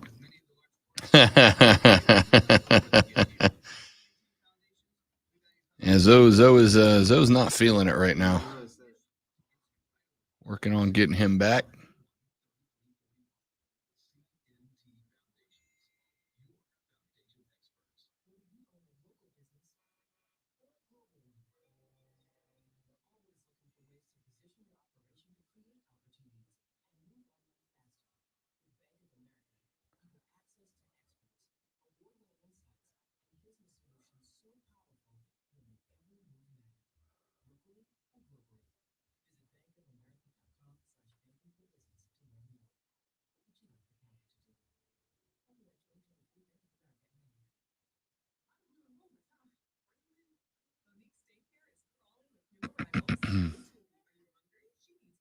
Happy takeover on Saturday.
The third, the final, the best, the money hour of the Rob Brown Show goes now, ladies and gentlemen. This is the Fan Upstate. How do you do? Great to be with you. I am Rob Brown. My man Brandon filling in for the great one, Lonzo. We'll hopefully get him back next week. Send your good vibes over to him at Lonzo on Word on Twitter. You can tweet me at the Rob Brown Show and get at us all at the Fan Upstate. Hey, while you're perusing your old cell phones there, make sure that if you're a fan of the show and you can't listen to all 3 hours, you get the opportunity to do just that in an edited, cut down way. If you go to thefanupstate.com, in the middle of the page, there's a button that says podcast. You click on it, you drop it down, and click on the Rob Brown Show. Every day we upload all 3 hours of the show right there on the pod. So you can go back and listen to all 3 hours every day without missing a moment, ladies and gentlemen. Why? Because we just love you that much. That's why. Go to thefanupstate.com, click on podcast, click on the Rob Brown Show, and make sure you download every single hour of the show. Let me get to a couple of stories surrounding Deion Sanders. Deion has been in the news for a while now. Deion was in the news when he got to Jackson State University in Mississippi. He was in the news for going with his star power to an HBCU. He was in the news for getting to that HBCU and having a real easy time recruiting the best talent of any HBCU. He was in the news for taking away the #1 overall recruit from the Seminoles of Florida State. Now, there's some background story there, and that Deion wanted to be the head coach at FSU. FSU said, thanks, but no thanks. We love you, dog, but not that much, and go with Mike Norvell. There was some drama about NIL being the reason that Travis Hunter went to Jackson State and not Florida State, yada, yada, yada. But Deion was in the news for all of it. And then Deion was in the news for taking the job at Colorado. Deion was in the news because Deion said when he got to Jackson State, I want to help bring prominence to HBCUs. But the minute Deion got the paycheck from Colorado, 88 and out the gate, he's on his way to Boulder. Now Deion is in the news because Deion has had 71 players enter the transfer portal since last August. 71. D1 players have said, nope, I'm out. Peace. Bye, Felicia. And hit the door running, which is a staggering number of players for the Buffs. They saw 47 players enter the transfer portal since the spring transfer window opened on April 15th. It is, by the way, closed at this point. So there's a lot of discussion about why this many, about how he's going to manage this many. Now, remember, when Deion showed up in Boulder, the first meeting that he had, he rolled up into the team conference room, dragging some Louis Vuitton bags, and said, I'm bringing my own luggage with me. Some of y'all need to find a new place to play. He gets quoted as telling the team, y'all need to, quote, hop in that portal, end quote. The Buffs were 1-11 last year. Some players on the roster were pushed out. Some wanted a change with Sanders and his new staff coming in and found opportunities. Some transferred to Colorado in the winter and then immediately transferred right back out in April. Heather Dinich was talking to Colorado Athletic Director Rick George. George told Dinich, quote, when Deion first came in, he said there's a lot of people here who may not be here. He's just publicly stated it where a lot of people don't. Coach is doing what he thinks is best for the program. Now, I don't frankly know if he is or he isn't. On one hand, it does kind of feel gross. On the other hand, players have to sign the paperwork to go into the portal. And I will tell you that while I obviously am in no condition to, and frankly, he wouldn't care, and I get that, based on what I've seen and heard out of Deion, I don't think I'd want to play for him either. Just as a bit of illustration here, Deion was my favorite football player as a kid. He played for teams I hated.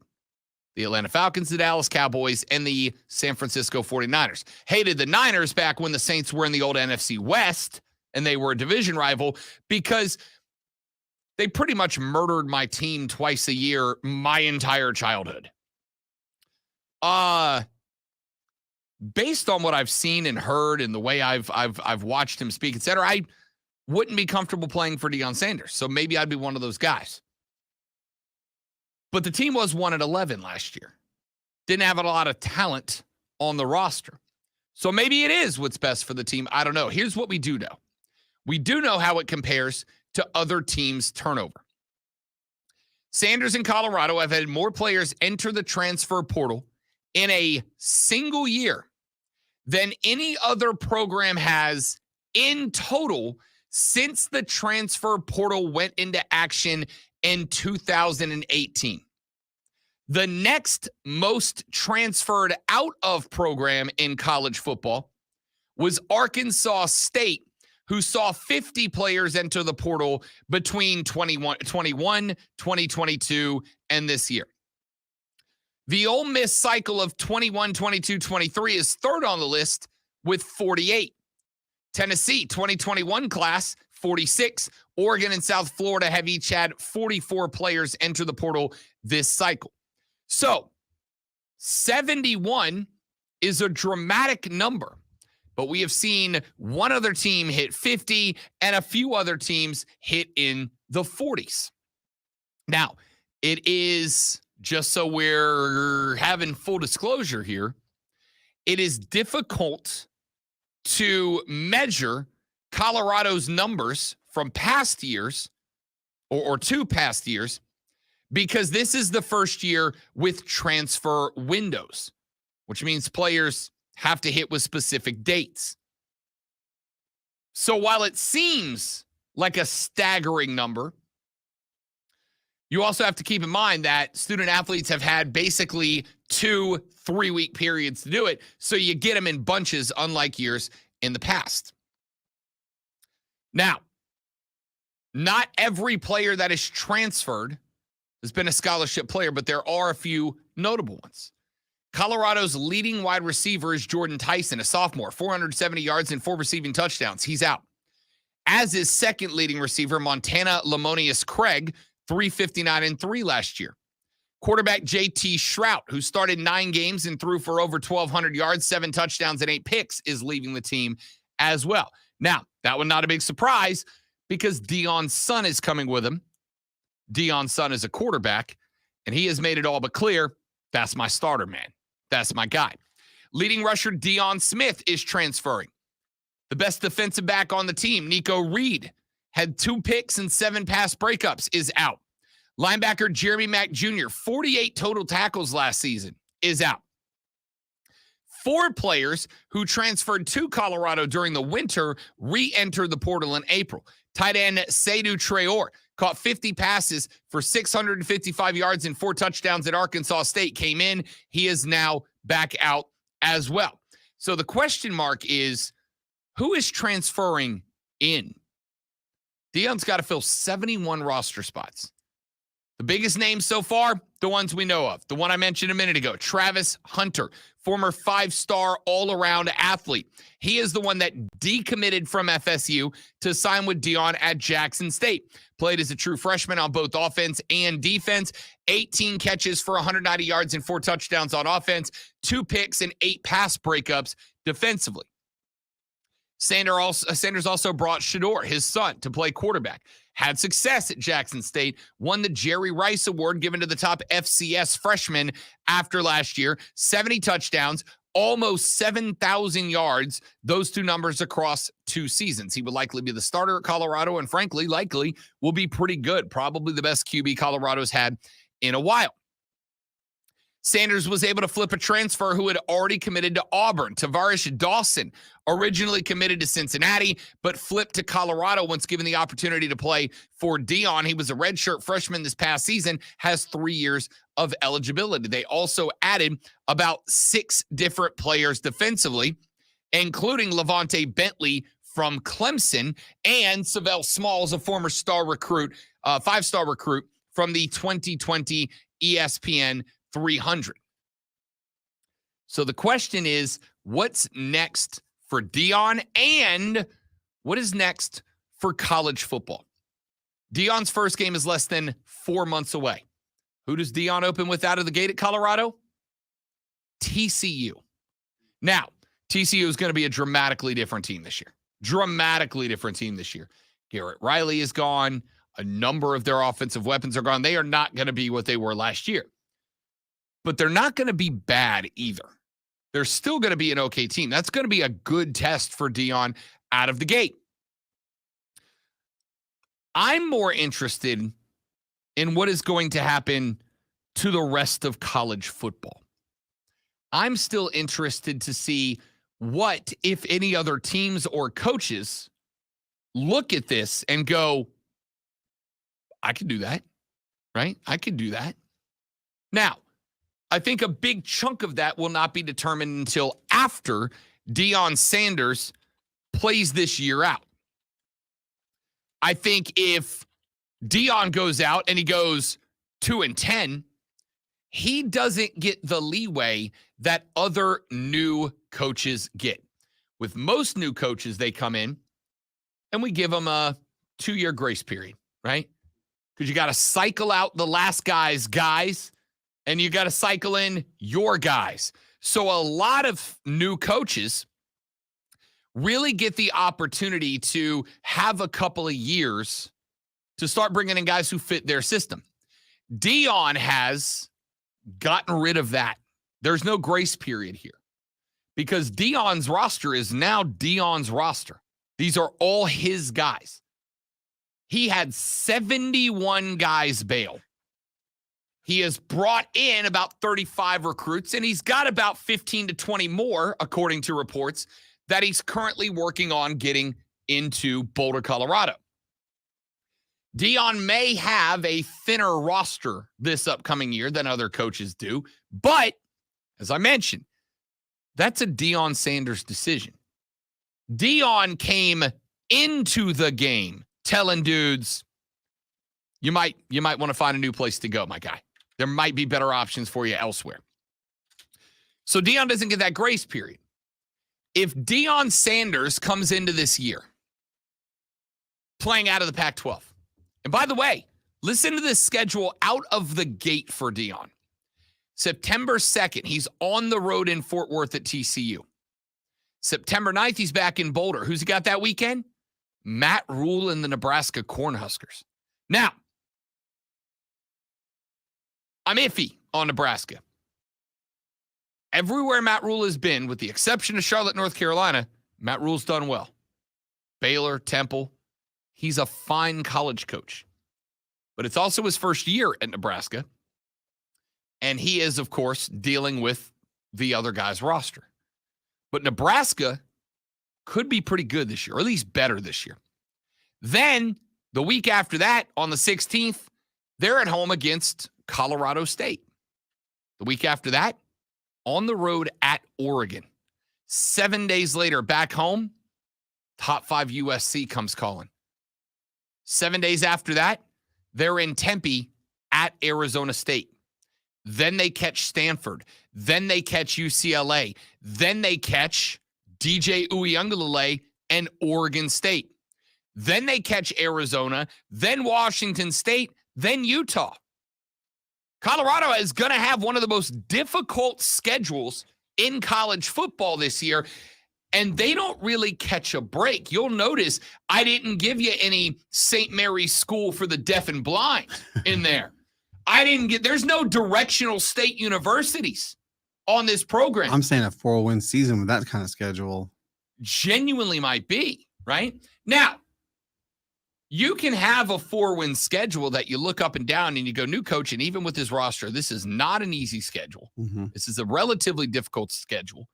And go, but that team is on something, right? Like they're not where they wanted to be, but they were well put together. They were well coached. They executed. They just weren't good enough, and they're going to get better.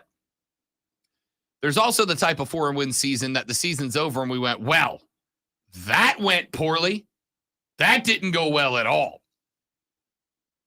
And I think a lot of coaches are going to be watching what Deion does here, specifically coaches that are new to a program, because I think Deion,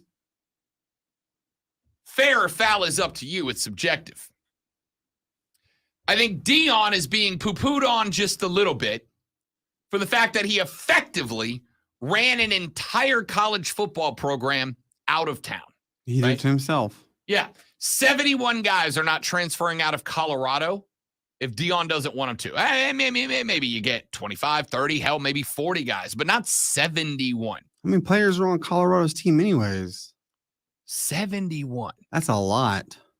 So, if Deion goes in, and in this schedule, let's say Colorado goes 7-5, right? I think you might see this emerging as the norm, because here's the reality. Players lobbied for and got NIL rights in the transfer portal. But as I said when we were going through this entire discussion, part of being given more rights are the consequences of those rights. There are consequences that come with everything that happens. One of the consequences of the portal is that coaches are going to feel less bad about running you off because they know you got a chance to go somewhere else. If Deion steps in and this team goes 6-6, 7-5 against a relatively difficult schedule, that's a win. That's a huge win. And I think what you'll start to see is this becomes the norm, because here is the reality about sports fans as much as the schools. Most of us are willing to overlook things that we consider to be negatives if we're winning. Most of us are willing to overlook some pretty awful stuff if we're winning. Ray Lewis allegedly killed a guy, and yet he is celebrated like a god in Baltimore, Maryland. Why? Because he won him a Super Bowl, right? There are some guys who are not very good, and they get tossed for little things. There are some guys who are elite athletes who are allowed to stick around despite the fact that they allegedly killed a dude.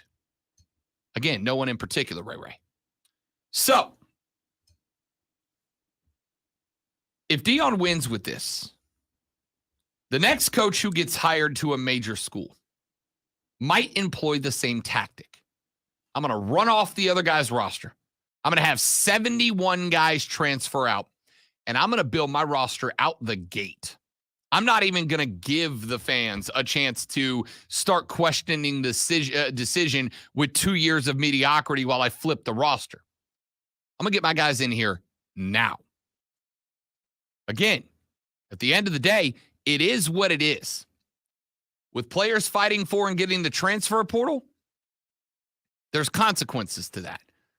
And the consequences is schools and coaches might not feel as terrible about running off 6 plus guys because, hey, you got the portal now, kids. You can put your name in the portal. Good luck. Wish you the best. I don't know if this is going to change and shape the future of college football. I will say it is contingent on the record. Now, I think Colorado's a 3-win team. I think they're 3-9. I will also tell you, I don't think Deion Sanders is a good coach. I think Deion Sanders is a good recruiter because he's Deion Sanders, right? He recruits on celebrity. Jackson State didn't bring in the Travis Hunters of the world because they've got the best facilities. Hell, Jackson State had to ship in truckloads of bottled water because they couldn't get water lines to practice. Now, that's the fault of Jackson, Mississippi, not the school, but you get the point, right? Even if it's the fault of the city, not the school, if you're a football player and you find out that your facilities can't even get running water to them, you're picking them or Florida State. You see what I'm saying?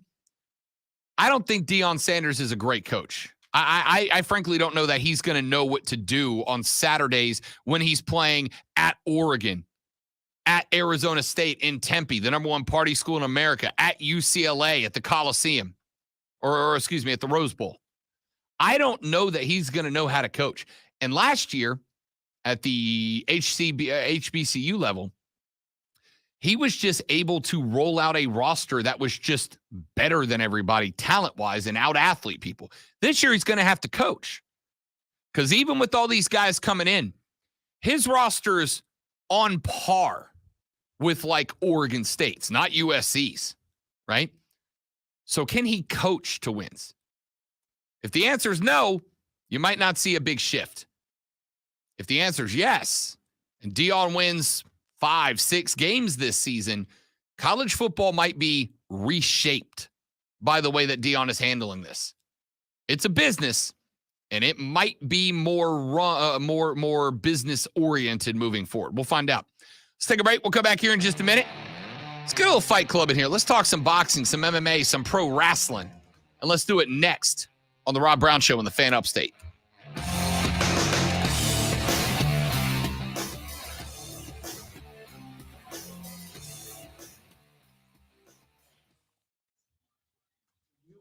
To remove the rejoin and put the Fight Club intro as the rejoin?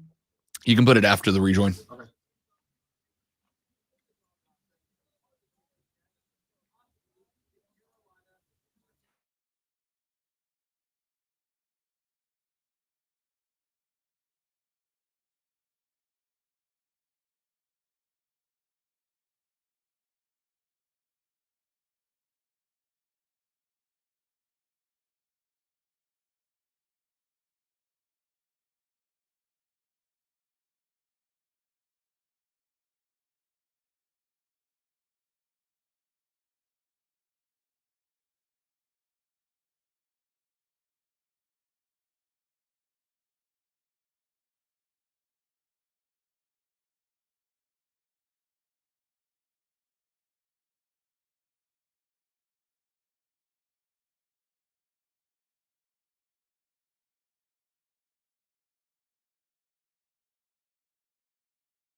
We only have 2 weeks left. 2 weeks of school left. Really? Oh, I guess it is May. Crazy, huh?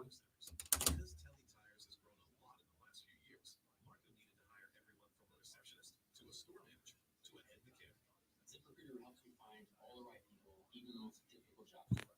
ZipRecruiter helps me keep my business running. Take it from Marco and millions of other businesses who use ZipRecruiter. ZipRecruiter can help you find the needle in the haystack. See why 4 out of 5 employers who post a job on ZipRecruiter get a quality candidate within the first day. And right now, you can try ZipRecruiter for free. You want me to put a set mode in front of the fight game intro? No, you can just let it roll. Okay. ZipRecruiter.com/radio. ZipRecruiter, the smartest way to hire. This is free for this little podcast about falling in love with music. I started a nonprofit music school about 20 years ago called the Silver Lake Conservatory.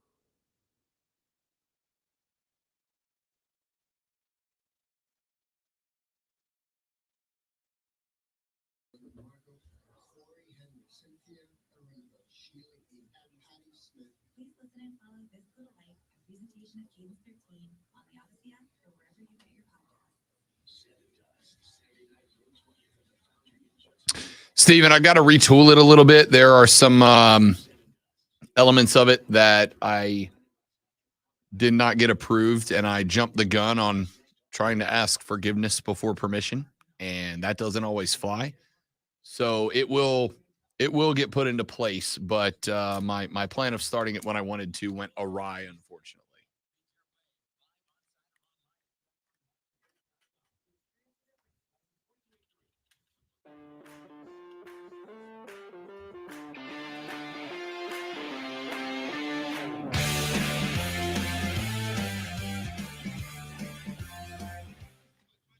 You can take the bed out because it's got music on it.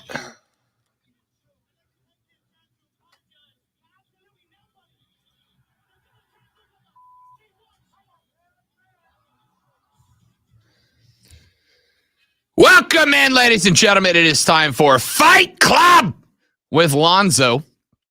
Unfortunately, Lonzo a bit under the weather, so I will do the best I can to shoulder the load. Obviously not nearly as well as the great one, but in honor of the great one, we roll on.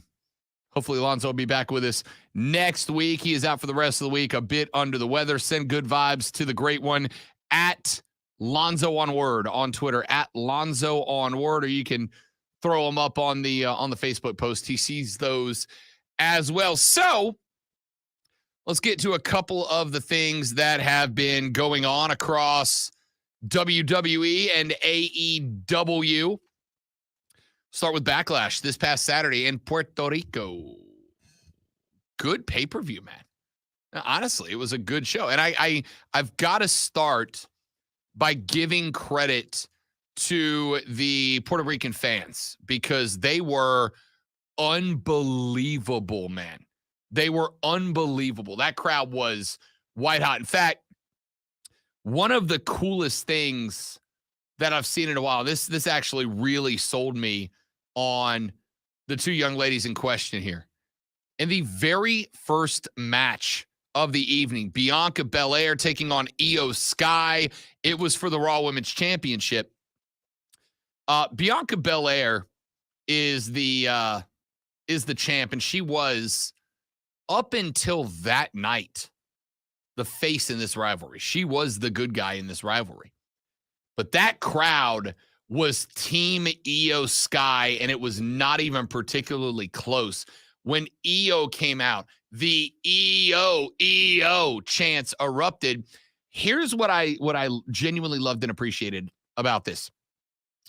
One of the underrated aspects of some of the great wrestlers of our lifetime is crowd work, right? Now, when I say crowd work, I'm not just talking about cutting promos and talking about how their local sports team sucks in order to get some cheap heat.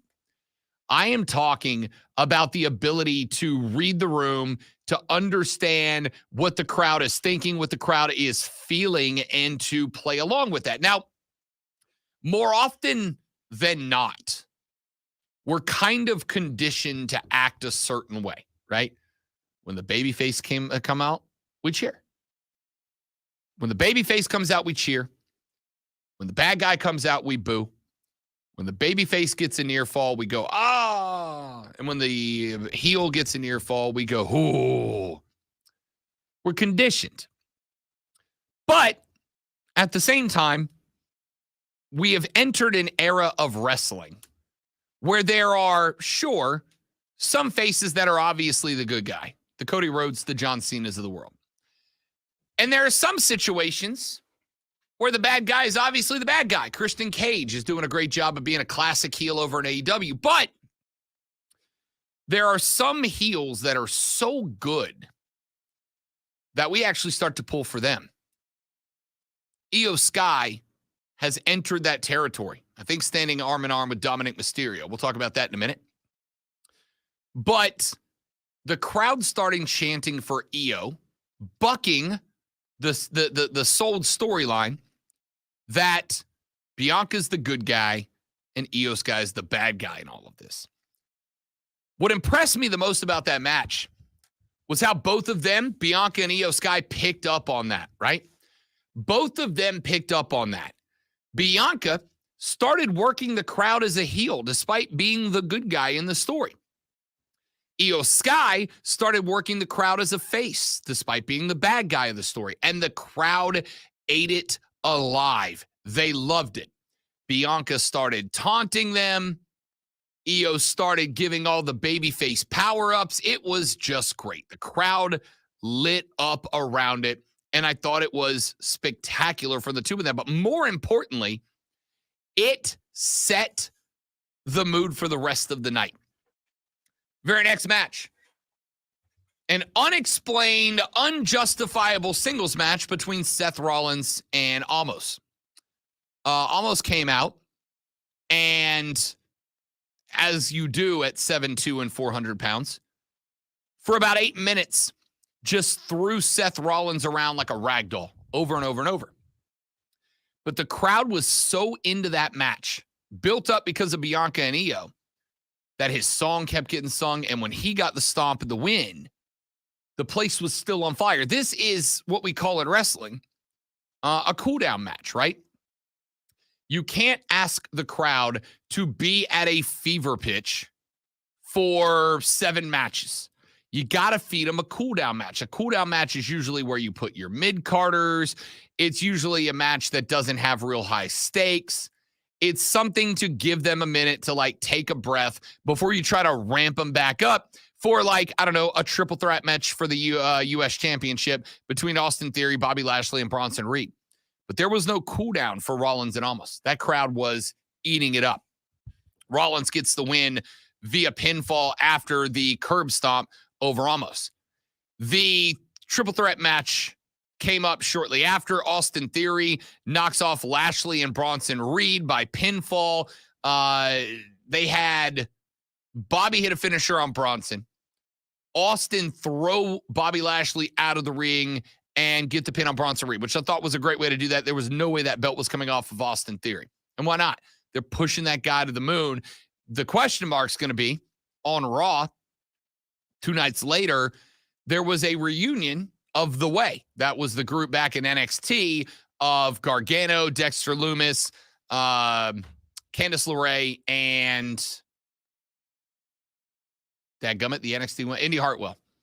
And they were having a conversation backstage where Johnny was like, he's coming back. Candice was like, I don't know if that's a good idea. Johnny said, it is. He's coming back. Get excited. Now, was that Austin Theory?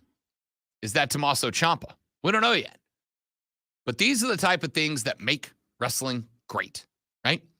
When you have a story, it's pointed in a direction, but it is the details that are so good. Rhea Ripley defeated Zelina Vega by pinfall. Big ups to Zelina Vega in this one. First off, did not know, although it makes sense now. I don't know why it never clicked to me, that she's related to some of the great Puerto Rican wrestlers of all time, which makes sense that she is where she is. Zelina Vega is not a wrestler that I very frequently can get into her matches. Not that she's not good, but she is just so small.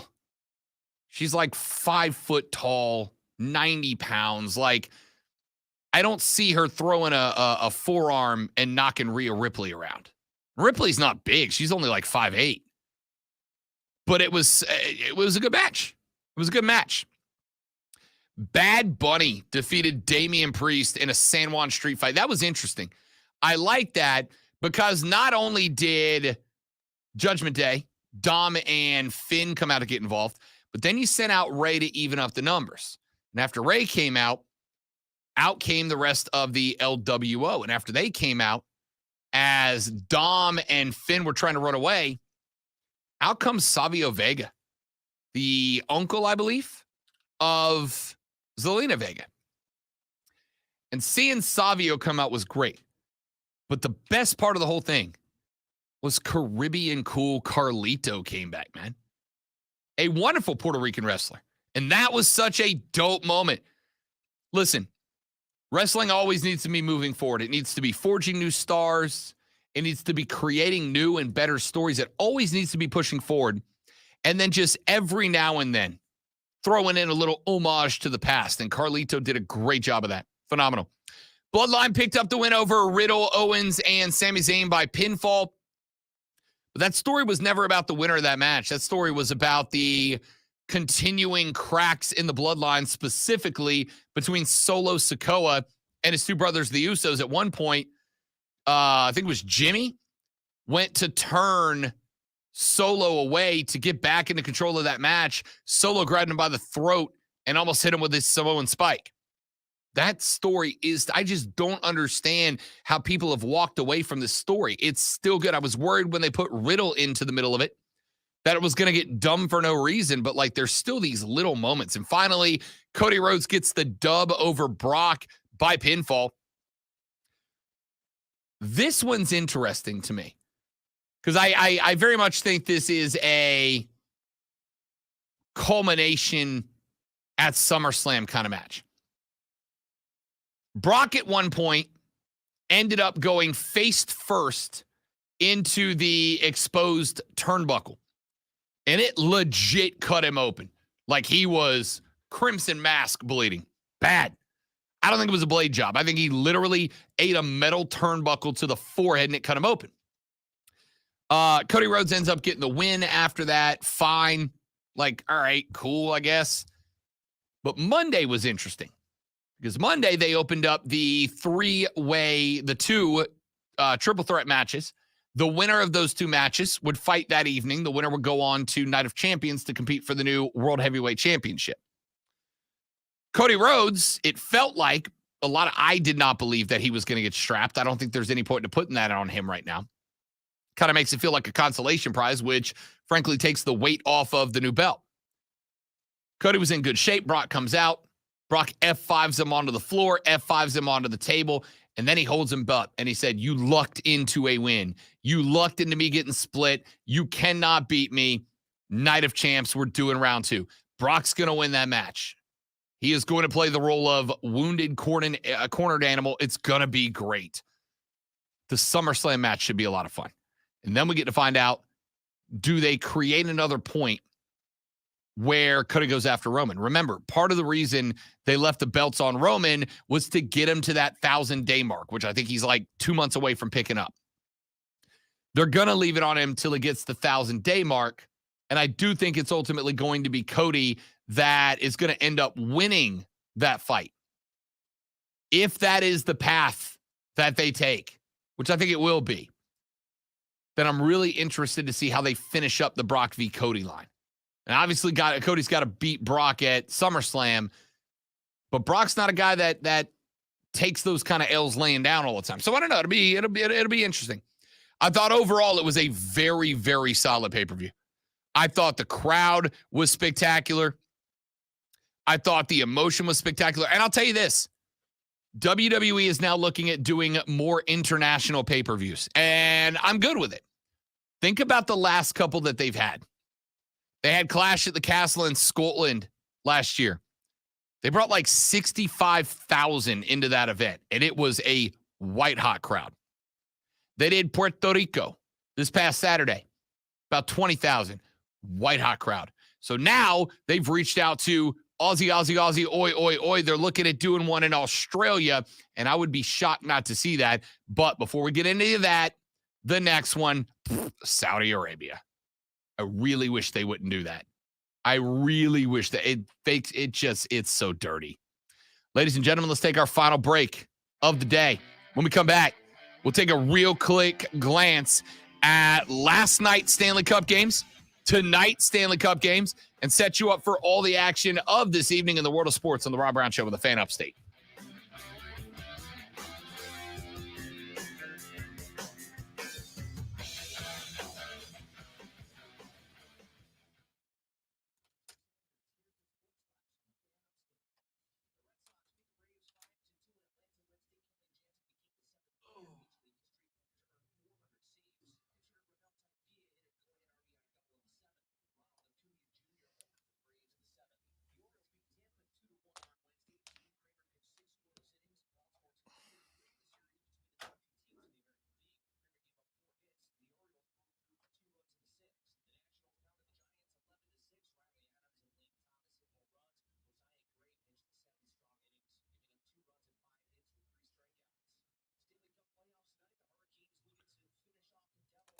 It wasn't a struggle. That's Lonzo's segment, my man.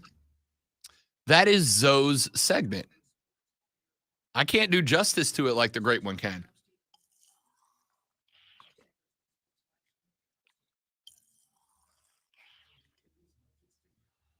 But yes, that's not helping Steven.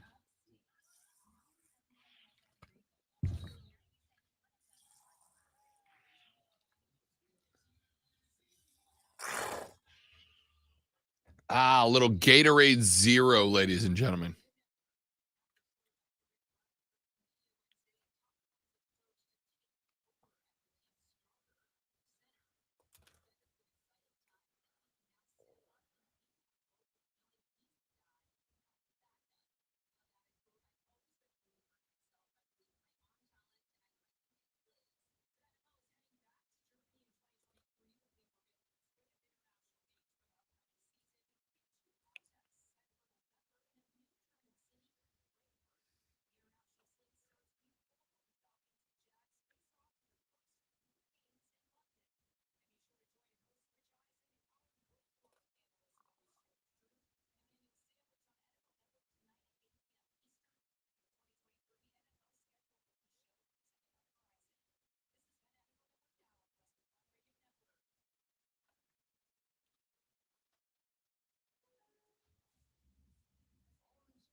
That is Alonzo decision as well, Steven. It's done. I think we have to wait till it is officially submitted. But yes, you guys will hear it before it goes in. We want your feedback. I'll let you know. Like I said, that's a Zoe. That is the decision of multiple people above my pay grade. How's that? I'll put it that way. Of course, most people are above my pay grade. I work in radio.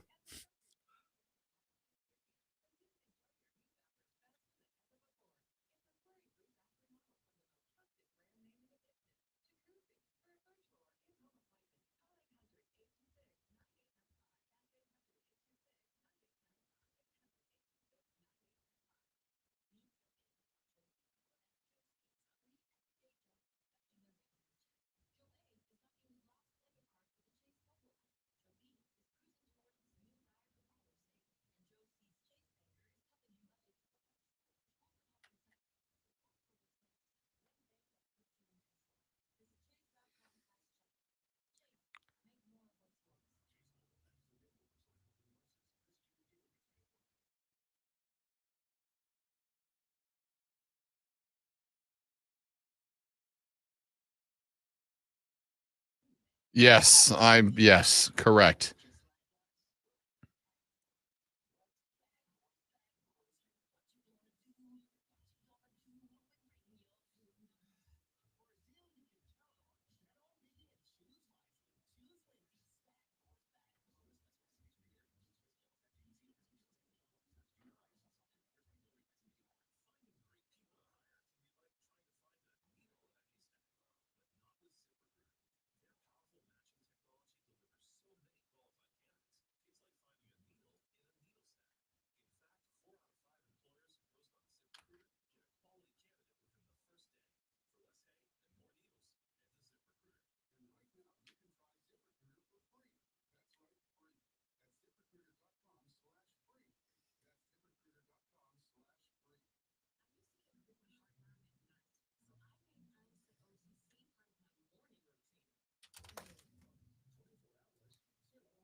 Couple of games in the quest for Lord Stanley's Cup taking place last night. Edmonton bounced back, was in fuego last night. They grabbed game 4, and we've got an even series between the Oilers and the Golden Knights.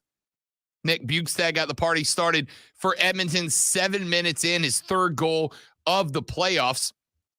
And Bouchard and Elcom also scored one as well. It was a 3-0 lead before that period even came to its conclusion. Look, Edmonton is a program that right now has got a hell of a lot of pride, and they were not going to walk out of Edmonton with an L last night. I don't feel that way very often, but I told Brandon both on and off the air after the show was over, I was like, they're not losing this game. I put money on that game. It's the only game last night entirely that I played. I had money on that game because it's a wildly proud franchise, and more importantly, Vegas is a sneaky good home ice advantage. If you have not watched a Vegas game yet, Vegas is the only game in town where the television networks actually show you the pregame, because the pregame is a whole ass Las Vegas production. They're great, man. They're phenomenal. Vegas has become a sneaky good home ice advantage. Why? Because aside from the folks who live there, who jumped on board when the team moved there, Vegas is full every weekend of drunk people there to have a great time, enjoy themselves. And if you go to a game and you've had a little libation and you're there to hoot and holler, make some noise, and have a good time, who you pulling for? The home team. The home team. Vegas has got half the arena filled with people who jumped on the Vegas Golden Knights bandwagon when they showed up, and the other half full of drunk tourists who are just there to have a great time. And I'll tell you right now, nobody has more fun at a sporting event than somebody with a couple of whiskey and diets in them who's just there to have fun and really don't care if the team loses. They're all in. They were not going to go back to Vegas facing elimination. I think Vegas wins the next one at home. I frankly think this is a 7-game series at this point. And I think the home team's going to win the rest of the way out. But my goodness, was Edmonton just on a freaking tear last night. The score line does not indicate it in the other game. Maple Leafs avoid the sweep. They get a 2-1 dub over the Panthers. The score line doesn't show it. Toronto was in charge of this game start to finish. There was no point in this game where I felt like Florida was going to climb back into this thing. Sam Reinhart scored for Florida. Bobrovsky had 23 saves in this one. It was playing really well.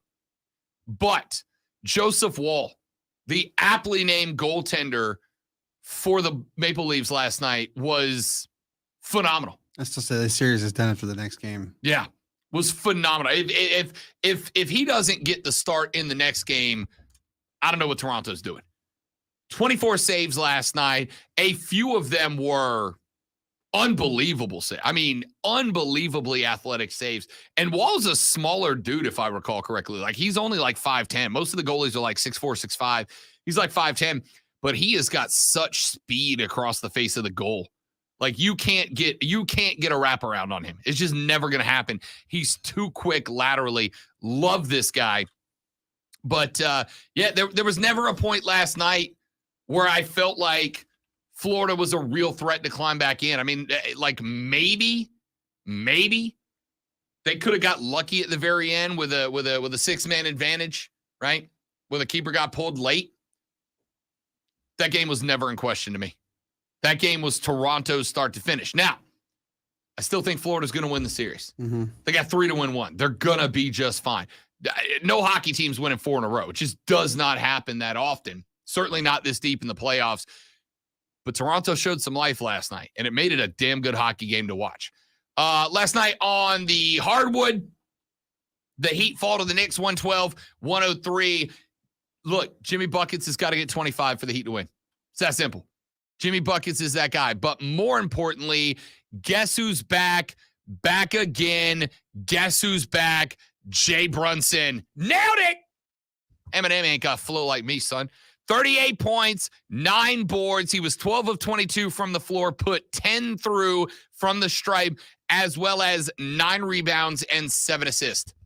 Jalen Brunson is a dude. The problem the Knicks had in the last game that put them down in that 3-1 hole was that Brunson and Randall both disappeared at the same time. Well, they both showed back up last night. 24 for Randall. RJ Barrett popped through 26 as well. He had himself a sneaky good little support night. The Knicks had 8 points off the bench. 8. Didn't matter. The starters were back. But the biggest problem that the Knicks are going to have, and the reason the Knicks are going to end up losing this series probably back in Miami in Game 6, is the fact that the Heat got more depth. They can go to Duncan Robinson. They can go to Martin. They can go to Kyle Lowry off the bench. New York doesn't really have anybody off the bench. Obi Toppin was 2 points last night. Josh Hart is a defensive guru, but he had 2 last night as well. The Knicks just don't have the depth to compete with the Heat long-term. Heat are going to put this thing away in 6 as well. And, of course, as we mentioned, we talked about it earlier in the show, so we won't spend a bunch of time, but the Lakers fall to the Warriors 121-106. And as I told Brandon back in the first hour, if the Lakers don't put them away in LA, Golden State's coming back to win this series. You could get yesterday Golden State at like plus 285 to win the series, and I put a little scratch on it. It's unlikely, but at almost 3-1 odds, I'll take it. Real quick look, we got coming up tonight on the ice, New Jersey's at Carolina, 7 o'clock in that one. Carolina looking to put this series away. They're up 3-1. Dallas and Seattle, somebody's going to push somebody to the brink of elimination. That one starts up at 9:30. And over on the hardwood this evening in the NBA, Boston is at Philly. Philly's up 3-2. Boston's got to win tonight to force a 7. Denver has Phoenix down 3-2. This one's over tonight. Go ahead and call that shot. Ladies and gentlemen, thank you guys so much for listening. We appreciate you. Hope you have a lovely rest of your Thursday. We're back tomorrow for the Friday afternoon edition. You know it's going to get weird. Send your best to Zoe. We're back tomorrow. Thanks, Brandon, for the hard work. See you back here on the Rob Brown Show in the Fan Upstate.